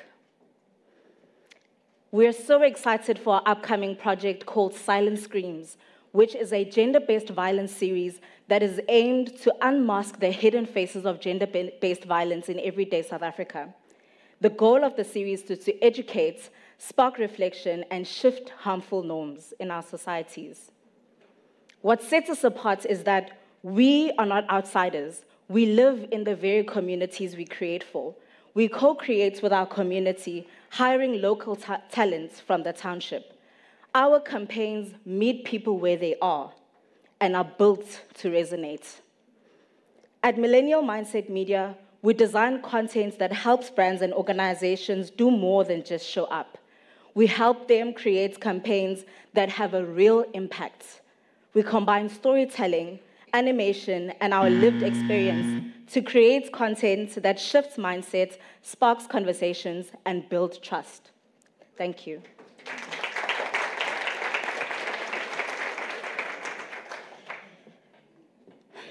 Okay, quickly, how are you making money, and what is your current profit margins looking like? How do they? Thank you. At the moment, Millennial Mindset Media is functioning as a social media agency. So one of our revenue models is making sure we work with clients on a retainer basis. So we help them manage their social media platforms, and we charge them on a monthly basis. And we also work with brands such as Lumkani, who have consumer education mandates, and we help them in terms of, we build them campaign according to a campaign, and we are able to generate income from campaigns as well as retainer clients. Okay, is that on contract basis or? Yes, we do sign contracts. The campaigns are based on, for example, the Funda Nathi Financial Literacy Campaign. We just finished season 1, so that was a year-long project. And we're in talks now to do season 2, which is another year-long project. One of our long-standing clients is SMAP Group. We've worked with them for the past 5 years. They are a retainer client, and they pay us on a monthly basis. Thank you.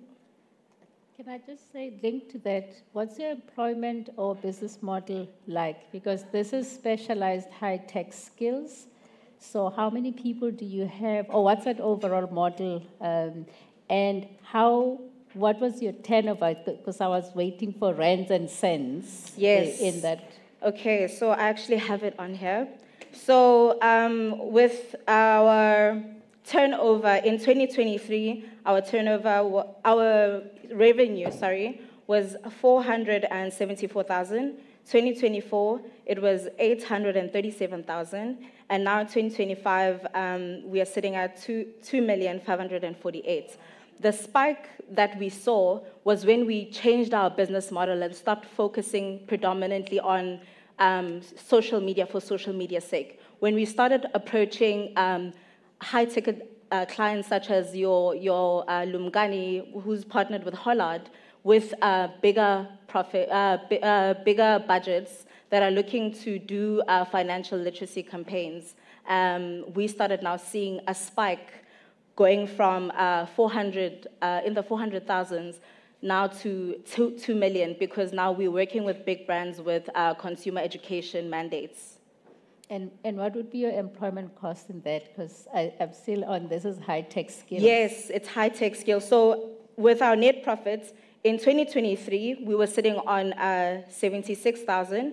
2024, 86,000, and 2025, 775. You can see also that even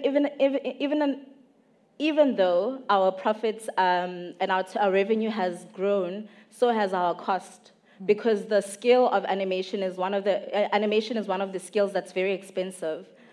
So yes, that's actually yeah. I hope it makes sense, but yeah. But what's your employment cost? Because you have to do employment cost ratio to your revenue or income. So if you're sitting with a high skill, scarce skill that's shortage, that's in shortage, you're paying a premium on that. So what's your model? Do you have full-time staff? Do you outsource? Do you partner? Okay, so we don't have the animator that we work with in-house full-time. We actually partner with, there's a brand that we work with called Old Fashioned Youngin, and we work with him in terms of executing on some of our animation projects. Thank you. What's the biggest challenge that you face? A biggest challenge that we face, thank you. One of the biggest challenges that we face at the moment, like it's what Ma'am alluded to there, that it's getting more animators in South Africa. So we're looking to partner now with or collaborate with universities, so people who've studied animation, and bring them on board to work with us so that we can solve the scarcity problem in terms of animation, or finding animators. Is AI, does it form any part of your model? Yes, so we definitely use artificial intelligence in part of creating some of our content. It does help in terms of mitigating the scarcity. Yeah. All right. Thank you, Marsha. Let's give a huge round of applause.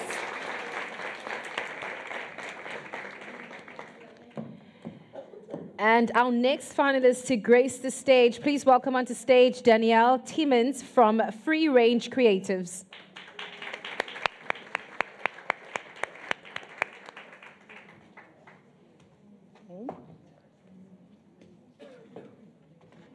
It's a scary little step.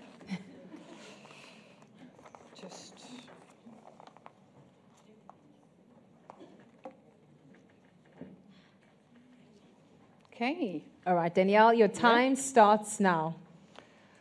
Hi, good day, everyone. My name is Danielle Timmins. Most people call me Dee. I'm the founder of Free Range Creatives. I'm also the Chief AI Officer, and I am the mother of a beautiful little child, which I'll tell you all about today. It's called Barter. For the past 20 years, I have lived with a very severe and progressive hearing disorder, it's, sorry for stuttering, it's the first time I'm talking about it openly on the stage, so it feels like I'm actually coming out of the closet now for the first time. It's really weird. Thank you. And not that it's a secret, because I've spoken about it so many times, but still, I've never spoken about it at a conference, and I've definitely never spoken about it in this kind of context. So it also means that I'm going to be looking at the jury, because if I can't see you, I can't hear you. That's my reality. I have worked really hard on sounding the way that I do. I wasn't born this way. It happened in a very short time, over a couple of years, where I lost my hearing completely in one ear and almost completely, 90% in the other ear, which doesn't technically make me deaf, but it means that I don't hear. And this kind of environment is very tricky for me. But what it has taught me is how easy it is for people to be overlooked or unheard. There are up to 20 million South Africans who are unbanked, not because they lack value, but really because the system wasn't designed for them. That makes them unheard and unseen and invisible. At the same time, we also have a whole new generation of Gen Z who are looking for different ways to earn. Globally, more than half of them are freelancing or doing side gigs. They are not looking for traditional roles, and they may also not be looking for traditional ways to get paid. And that's why I created Barter. We not only think outside the box, but we also think outside the bank. And that's what I want to talk to you about today. So whether you are a hairdresser in Gugulethu, or you are keen to trade for legal advice, maybe you're a web designer and you need to have your kitchen redone, you're looking for a plumber, you're a teacher who's doing tutoring in exchange for a weekend getaway, Barter makes it possible to transact fairly, securely, and with dignity. So we have a couple of people that we serve: informal traders, freelancers, creators. It even works for business owners who want to trade their products for services.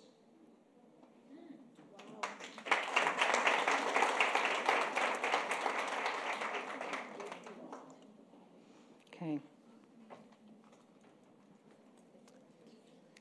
I would like to ask a question. What are you willing to barter to Standard Bank for this price? I know, it's cheeky, right? Yeah, I'd like but to know it's how the you make your reality. money. I think there is there's an opportunity to re-look also how people want to bank. So we have two challenges here. Is that not everyone is with a bank. There are so many people who are outside of the system. And do have lives, and who will not have access to credit, and who will not to be able to pay because they don't have the money. Those people can exchange through barter, cashless. It could be interesting for Standard Bank to be promoting Standard Bank and getting them into a really entry-level kind of payment system. But it's not intended for that. I was actually just waiting on your financial model. Is there then absolutely no finances in your model? How do you make money as a business? Yes. Okay, so we have, so at the moment the core business is Free Range Creatives. Barter was born from within Free Range Creatives. Free Range Creatives is a very profitable business. We do digital marketing, data, AI, services. We have an office in Amsterdam and one in Cape Town. And a lot of the funding, a lot of the money that we make overseas, we bring into here to develop new products. That's where Barter comes in. But at the moment, Barter is not making any money. It's a cost center, and it's going to take a lot more money. But I'm not asking you for any money at all. I'm asking for, a network, champions, and if I would win the money, what I would use it for is a learnership for underprivileged young women who want to move into a tech kind of role, and developing a learnership program around that to help improve the system that we build. So how many people do you currently have in your ecosystem? At the moment, we're still in the early days. So we've literally just come out of the prototype. We've run a pilot, and we now need to move from a early day startup to like a proper startup. So it's early days for us. Do you mind sharing with us what your pilot was about and what the outcome of that was? Yeah, so in the pilot, we had a closed group of people who were able to, well, there were two things. One is we were trying to find out, is this something people are interested in? And the answer is yes. So people are interested in exchanging services or skills for other services or skills that they need. So that was one. The second one is that we also found that people, when they were doing trading, a lot of times that was based on trust. And sometimes the trust was broken. So through the system, we were able to change that. We also did a lot of testing using AI to match up the right people in that closed ecosystem. So you can fill in a profile of who you are and what you're looking for, and the system, the AI, is going to match you. Sometimes you may need someone in your area if you want someone to come and do your your kitchen or your plumbing. In other cases, you could be on other parts of the world or the country, and because it would be about online services, someone might need legal advice, someone might need a designer. That person doesn't necessarily have to live right next door. So we think we can scale it to like a really big system outside of South Africa also, but the focus is on helping people who are, who could be doing with a lot of help. Yes. So barter doesn't make money in its model? And we do, not at the moment, yes. but there will be a subscription model and an advertising space that you can also buy. But there will always be, the core will be free. There's just some bumping up of your, of what you're looking for. That you could pay for. So that's how it works. So just a last question quickly. So in terms of employment, how do you solve that? What problem are you solving?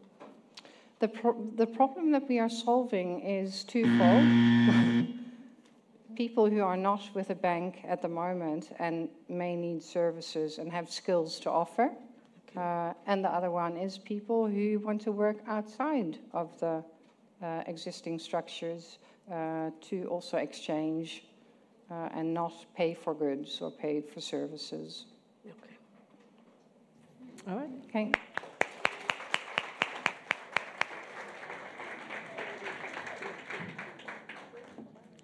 Thank you very much, Danielle. And up next, please welcome onto stage from TaylorMade and Designs. This is Natalie Diergaard.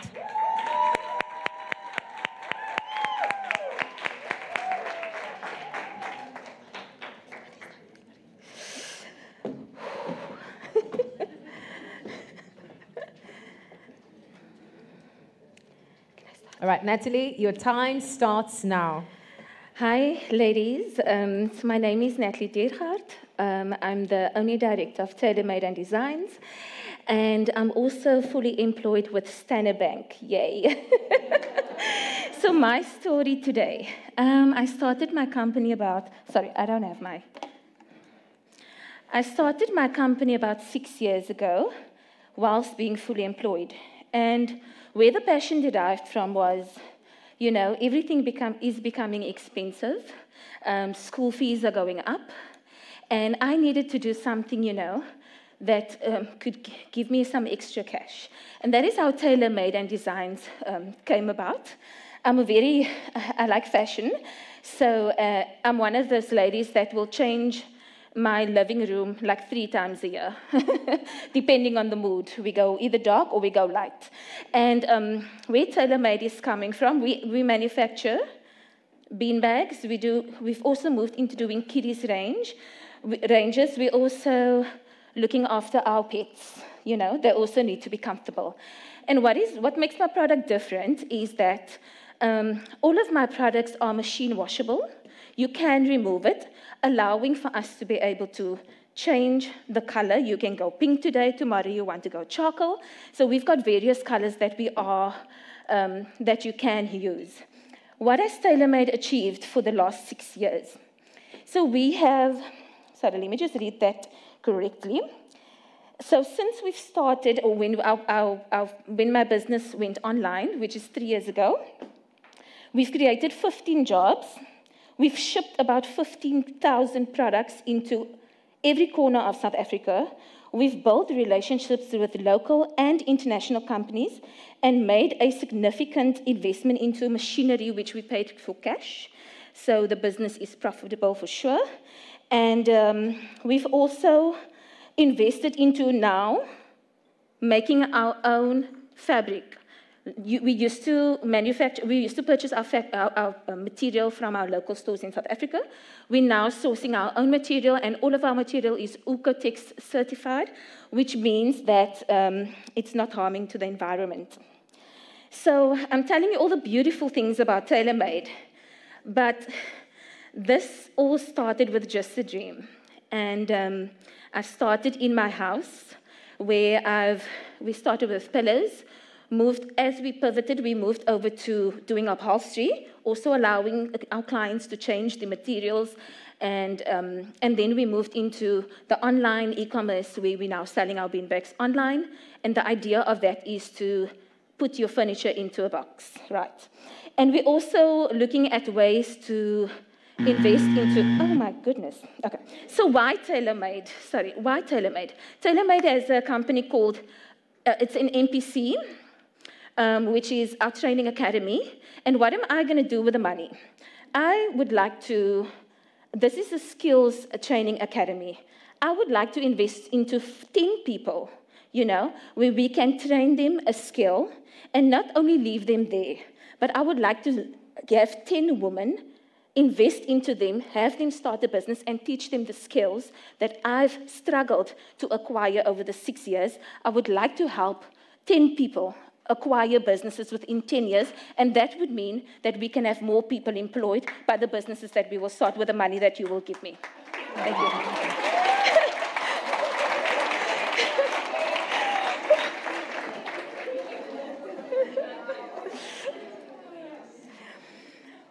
Registered as a business, as a PTY? Sorry, I'm still with importing. There we go. Are you registered as a business, as a PTY, or? She said you're the only director. Yes. And do you have financial statements for all the years? 100%. Okay. Yes. And your profit margin? Because we saw how many things you're making, but what's your profit? So my profit per year, we are doing our 5 million turnover per year. A profit per month. If you look at my staff, I've got 9 staff members. My salary range is looking at 80,000 per month. And also our profit that we make is about, on average, 250 on a good month. We're looking at 500,000. Yeah. Gross profit, or are you talking net profit? What are you? I'm talking net profit. Oh. Yeah. Okay. So the reason why, and what I'm trying to say, the reason why I'm telling you that is, TaylorMade itself as an entity does not need the funds. However, I've started my NPC last year, right? And one thing I've struggled with was, I've had people come into my training facilities where I've sent them for leadership skills. We are partnered with CSA, where we actually give people a certificate to say you can go into business, you've got the leadership skills, right? The one thing that we were struggling with was the women that came into our business. Does not always, they would love to learn the skill. Because manufacturing is big. You can go into curtaining, you can do dressmaking, you can do, the clothes we are wearing, the shoes we're wearing, it's being manufactured by someone. And what I'm trying to acquire here is, if we can invest into an MPC, we are allowing people to grow and also, create jobs for other people out there. So as TaylorMade, we are profitable, but if we can have the investment to create opportunities for people to start their own businesses with the skills I've learned, then I feel we are making a difference. I almost said amen. Amen. I think for me the curiosity is around partnerships with current institutions, because often we find everyone wants to be a training provider and all that. Have you thought around who you can partner with, whether it's a TVET college and all of that, for a much more sustainable outcome? 100%.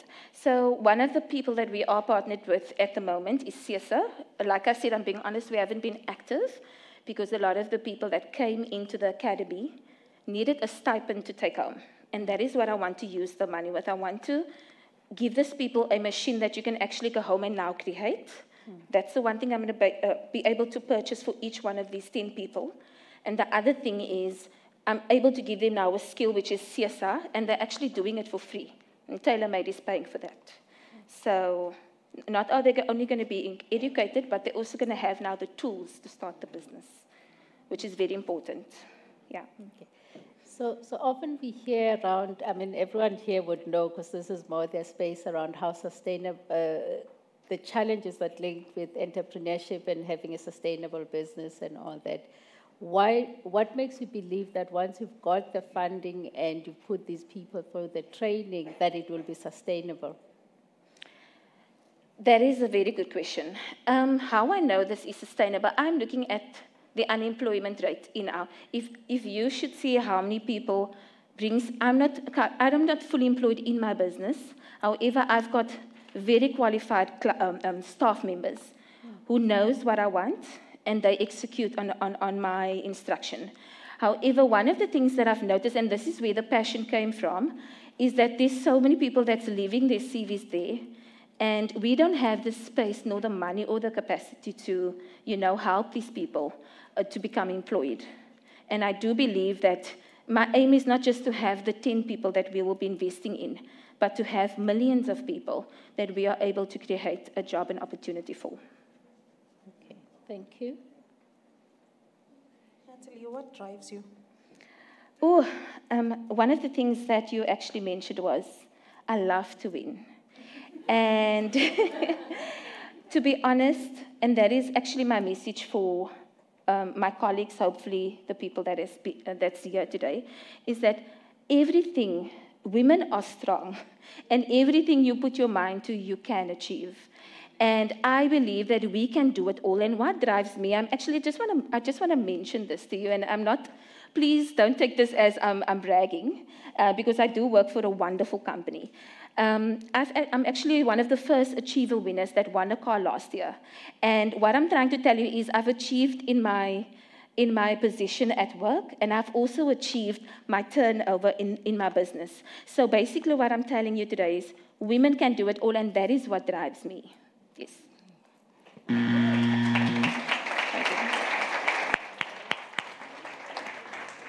Oh, thank you, Natalie.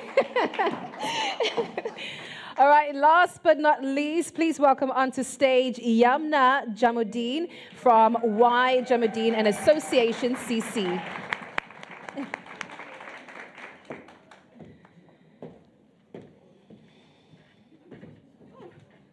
It's challenging, eh? Are we on? Yes, we are on. Do you want to? There we go. Okay. So, good day. Yamna, your time starts. Just testing. Okay. You got it. I want to start with my last slide. How do I get there?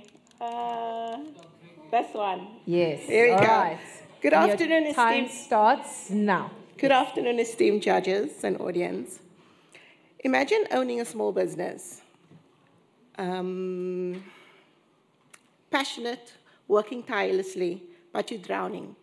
You're drowning in admin, confused about the tax laws, and hitting a wall when you need a loan for growth. You're not just running a business, you're trying to build a future for your family, your community, and without the financial tools, that dream is at risk. This is a reality for thousands. YJA is your lifeline.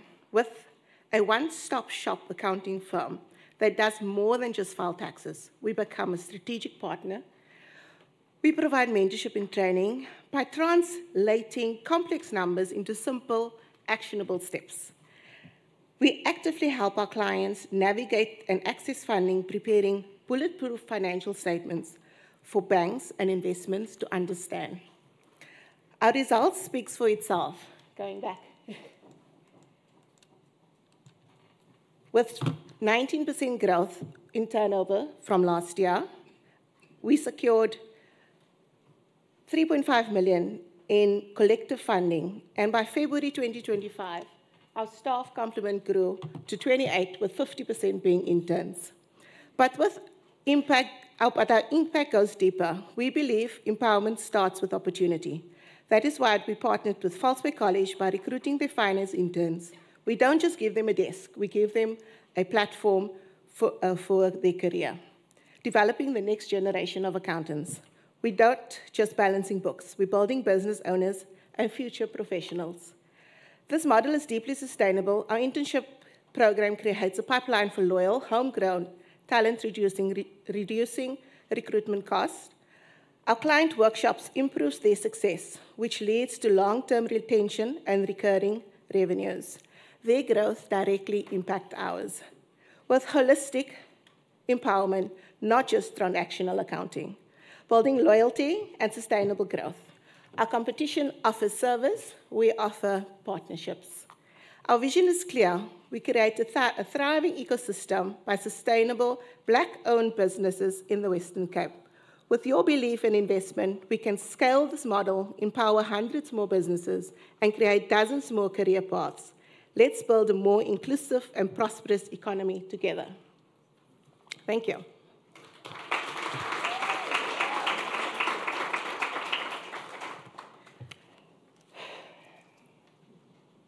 Yes. Yamna, if you win, what are you going to do with the money? At the moment, our office has the capacity for 30 staff members. We're hoping to increase that space, so by extending our premises and accommodating more of the students. Thank you. So talk to us about your clients. Where do you get them, or how do you attract them? How many do you have? We've been operating for the past 20 years. So our clientele is word of mouth. We do have an online presence and on the online platform. Because of our internship and our development with our clients, we generally get them from word of mouth, like I said. And how many do you have currently? Our clientele is on 500. So we have a clientele of 500 in various sectors, in the construction, medical, and all those fields. What we cater for is small business. We cater for the painter that now decides he wants to start his own business. So he comes to us, and we hold his hand, we register him on all the platforms, and we basically do their bookkeeping, and we do their invoicing, and we manage their portfolios for them. Thank you. Yamna, thanks so much for that presentation. What's the biggest challenge that you're facing at the moment in your business? Our challenge is to get the knowledge of and know-how to small business. We do host workshops. We invite them. We give them sage training. We create network platforms where we invite people like Standard Bank and Absa Bank to come and showcase what they have to offer. We were showcased with business partners last year. They came out to come and interview with us, where we explained to the small businesses out there that there is opportunities for them. There is funding out for them. We encourage them to register themselves on the CEDA database, where there is granting, and the NYDAs, I also saw one of the other ladies as part of them. So small business doesn't know that these opportunities are out there. So having an opportunity to create these platforms is great, and it also gives other businesses growth. How do you get your word out there? How do you advertise? Social media is, we just have a Instagram, and we do, word of mouth is our main source. Like I said, 20 years of building this business, you tend to, get known within your community and within your area. How many staff members do you have? Currently, we're on 28, with 50% being interns. And are you linked to a mentorship program for these businesses? Sorry? Mentorship. What about it? Are you linked to a program? Because obviously when you do the books and the finances for small business, a big part of a small business owner and entrepreneur is mentorship. Yes. Are you linked to that Myself? at all? Or do you have partners in the industry? Well, currently I'm doing a mentorship program with the City of Cape Town. And with that, we were appointed a mentor, and we do invite our mentor to come and sit and do networking sessions with our clients. And we also with Productivity SA, where they are giving us the platform to showcase what they have to offer to our small businesses in our area. So, and we do have an in-house business mentor that is employed by YJ.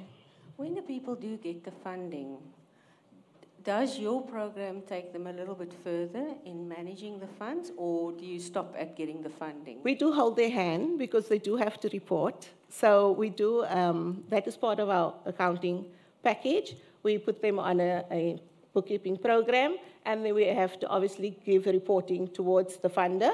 And we obviously need to school them as to why is invoicing important, why is track record important.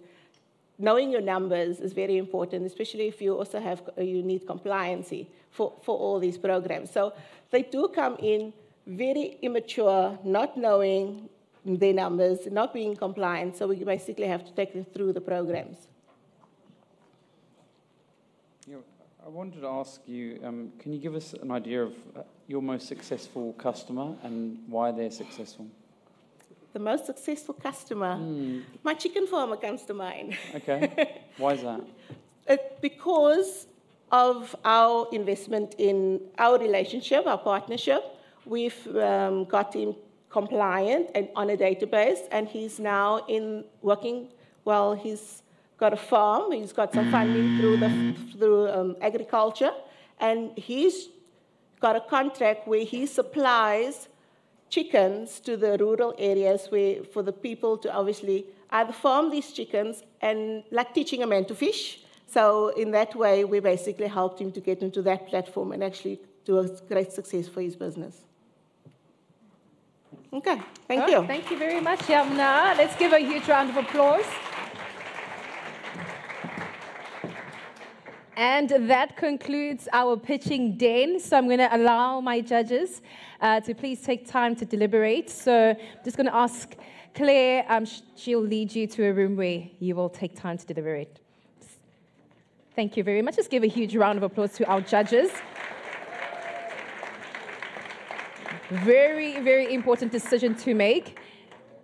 May I please have one of the mics? Can you please have the mic? Thank you. Thank you. It's okay. And just before we actually just take a break, I'm just going to ask a very special guest that is joining us here today. She was the winner last year for Cape Town, and then she won the overall Top Women Conference. Yes, she won the overall Top Women Awards, and she walked away with 50,000 Rand towards her business. So I'm just going to ask her just to stand up. Yeah. I did say this to you. And just give you a wave. I would want you to say something, though. Thanks. Please make your way down here. Thank you. So we've had our finalists speak, right? You've also had your presentation, and you did such a phenomenal job. Just from what you see, what can you say to our finalists just right now, in this moment? Embrace the moment. Enjoy the stage. You all did so well. So it doesn't matter who wins today, but just coming on the stage, you already won. Yeah. All right. Thank you. Thank you very much. see Cape Town, bunch of winners. All right, and speaking of winning, we now have our winner for the Standard Bank Simply Blue Pro machine. So I'd like to welcome on stage to do the handover Jade Snell Engeldu, who is the head sector and specialist in Western Cape for Standard Bank. Please come on to stage. Oh, looking very nice. Look at you. All right, we're going to do that drum roll, right? Would you want to announce? Ladies and gentlemen. Wait, is it on? No, I don't think it's on. Let's try it again. There we go. So, ladies and gentlemen, the winner is Miss Shimshla Mani. Yes, thank you. Just a picture moment, yeah. Come onto stage, girl. She even took off her shoes. She's like... With one of our amazing devices, somebody will be in contact with you to help you set it up, personalize it for your business. Thank you so much. Oh, yes. Just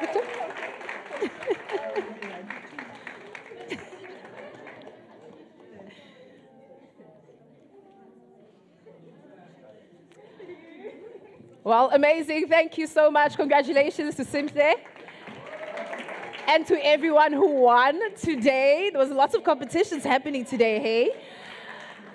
All right, so now we're going to take a quick break and we'll wait for our judges to come back. But all our finalists, please come onto stage so we can just do a photo opportunity. We have to take a picture of the history that we're doing here today. So everyone else can network, grab something to drink, grab something to eat, if there's still something outside, and we'll just quickly do a photo op.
All right, ladies and gentlemen, we are going to announce who our winner is in 5 minutes. So please make your way to your seats. Finalists, very important for you to be in your seats already.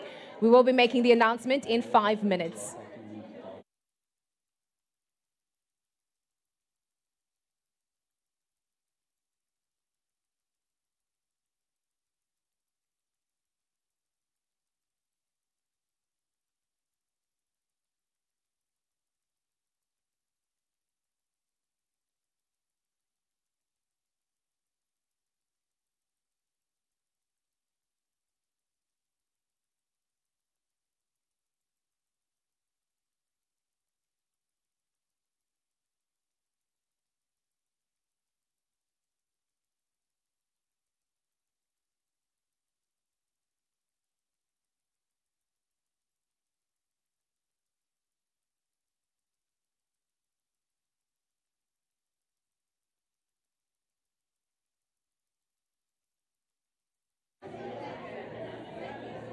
Oh, I know.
All right, ladies and gentlemen.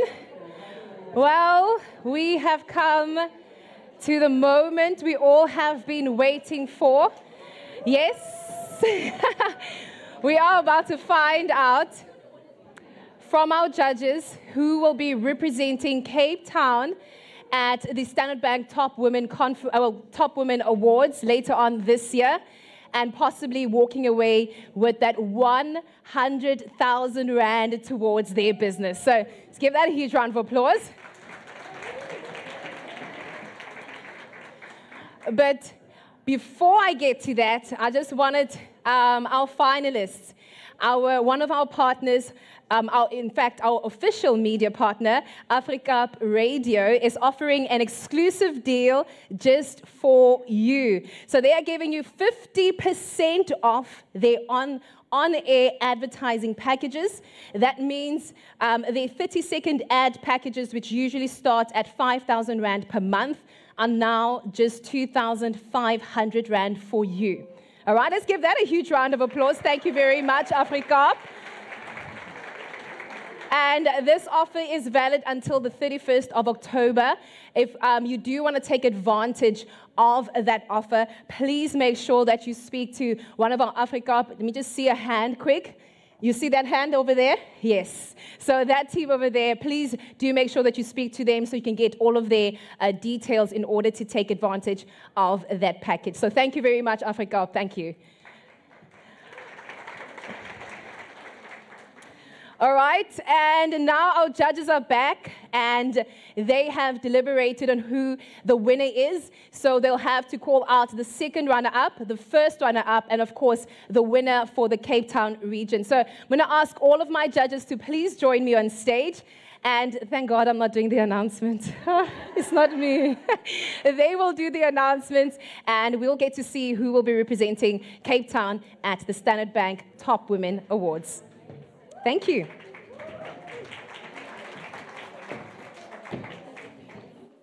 Okay, do I?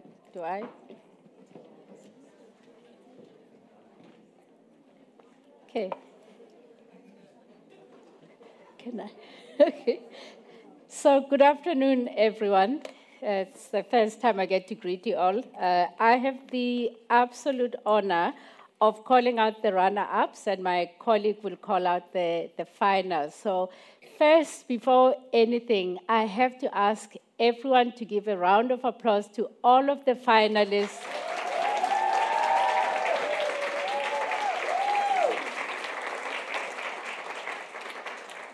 You guys did an amazing job in just 5 minutes. That was really the killer speech to sell yourself. So all of you, if it were up to us, we would have given all of you the chance. However, we know this is the nature of such events. So I have the honor of calling out I wanted to say number 3, you know. But it is called the second runner-up, if I have to put my proper Woolies inspired.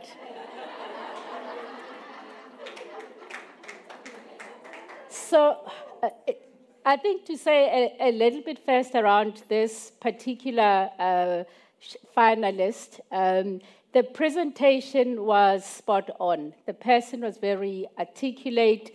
They were energetic. They really sold their product. However, in our deliberation, we were talking about what is really the focus of this business.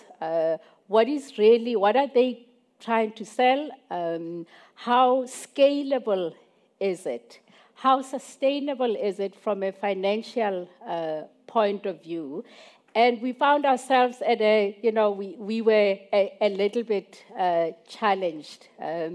This particular runner-up, for me, it's very close to my heart because it's a subject I live with on a day-to-day basis.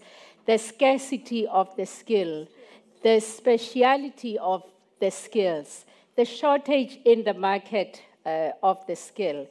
And as we were deliberating as the judges, we were saying that the guidance and advice we would give to this particular short or finalist is really look at what are the potential partnerships that you might want to forge with people in industry. Secondly, around developing a business model that's quite sustainable so that you're almost not living from project to project. But I can talk a lot, so I'm not going to do that. As I call the runner-up, please, the guidance is make your way to the stage. You will have a goodie bag. I don't know if the ladies, I'll do the work. I'll do the work. Please come this side so that you can meet the judges. There'll be a photo opportunity. So, as I saw the program director did, can I ask for... The second runner-up is Marcia Munare with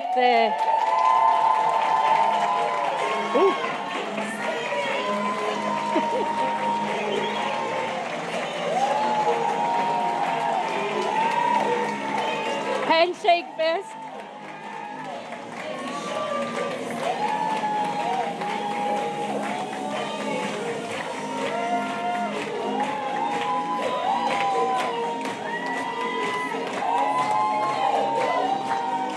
Stand in the center for a photo.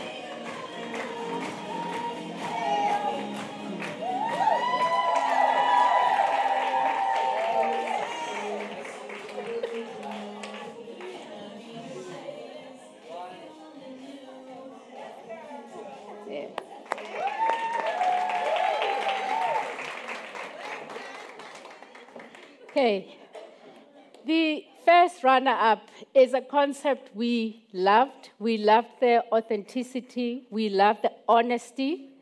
We loved the uniqueness of the offering. And this person really inspired me. I'm going to check them out. I'll be stalking them to see if I can improve certain domestic competencies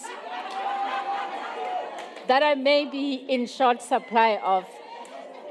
And that person is Vutomi.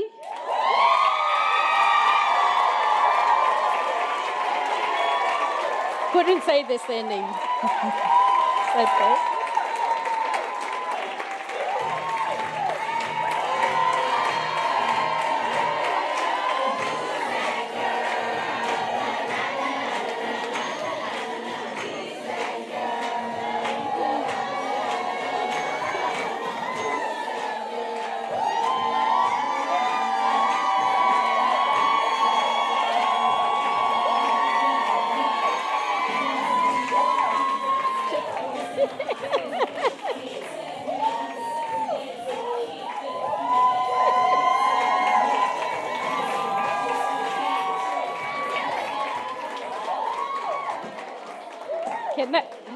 Guess I don't need a mic. Sure. It is an honor to be delivering the best news ever on behalf of Standard Bank and Topco and all the sponsors. Our winner for today is someone that we believe that this business will make history. We had a lot of deliberation, but the character of this person stood out for us. In terms of the financial management, we looked at the uniqueness of this concept. We also looked at how viable that business model is. We looked at the expertise that the person has already acquired to actually run a sustainable business, and we felt that that really embodies the spirit of the Topco award for tonight. And please help me with... Do you want to guess? Do you want to guess? You don't want to guess? Tina Long.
if my friends know me, they know I'm never shy for words, but I'm actually quite shocked and stunned. I don't know what to say.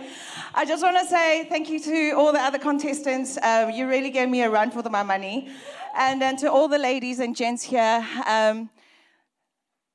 you got this. So thank you. Thank you for this opportunity. Thank you for all the sponsors.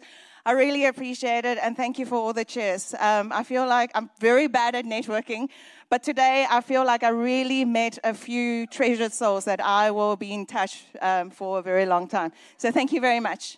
Woo!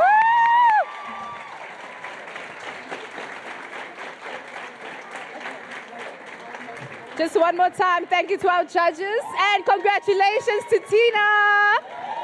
Yes. Woo!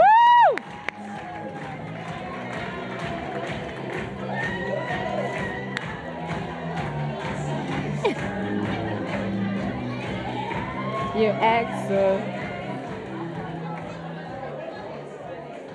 Oh man, what a phenomenal event we had today. Cape Town. Cape Town. You guys are phenomenal. Just in closing, we just want to quickly just close this beautiful event off. And I would like to just do some thank yous. Firstly, thank you to all of you guys. You guys have been absolutely amazing today. And of course, this has been a really great journey. We started off in Johannesburg, we went all the way to Durban, and now we're in Cape Town. We all have our winners. So now we're going to find out who is going to walk away with that 100,000 Rand towards their business. So a huge thank you to Standard Bank, actually. So let's give Standard Bank a huge round of applause. Look, what we did today is that we managed to celebrate possibility, purpose, and the unstoppable spirit of women in business. We've witnessed powerful stories, bold ideas, and fearless entrepreneurship that remind us why this platform exists: to elevate, to empower, and to inspire. So as we close the 2025 Standard Bank Top Women EmpowHer series, when we bring it to a close, I do encourage all of you to carry forward the inspiration, the connections, and the lessons that we learned in this room. There are so many. I hope you took notes. That's why there was a notebook right in front of you. But I do hope that we don't just leave it here and then walk into our day tomorrow and forget about this whole experience. But I do hope that we take the lessons. We also take the challenge to see where are the gaps and what can we do about them. So, of course, this is the beginning of a greater impact, collaboration, as well as transformation. So on behalf of the entire Topco media team, I'd like to extend a heartfelt thank you to our platinum partner, Standard Bank. They're all around the room right now. Thank you so much, Standard Bank, once again. To our lifestyle sponsors, and of course, to our phenomenal speakers and our judges for choosing, literally since Joburg into Durban and even for Cape Town. And of course, to you guys, our trailblazers, our innovators, and our rising stars. And of course, my group of chatterbox. I absolutely love you guys. And of course, we are going to make sure that we do move this forward. So as we step forward, let us remain bold, fearless, and unapologetic in rewriting, in fact, the narrative, in making her story. And in that, thank you very much. It has been an honor to be your MC. Just a reminder, my name is Mokoena, and we are closing this off with a bang. So thank you so much, Cape Town, and thank you to all of you.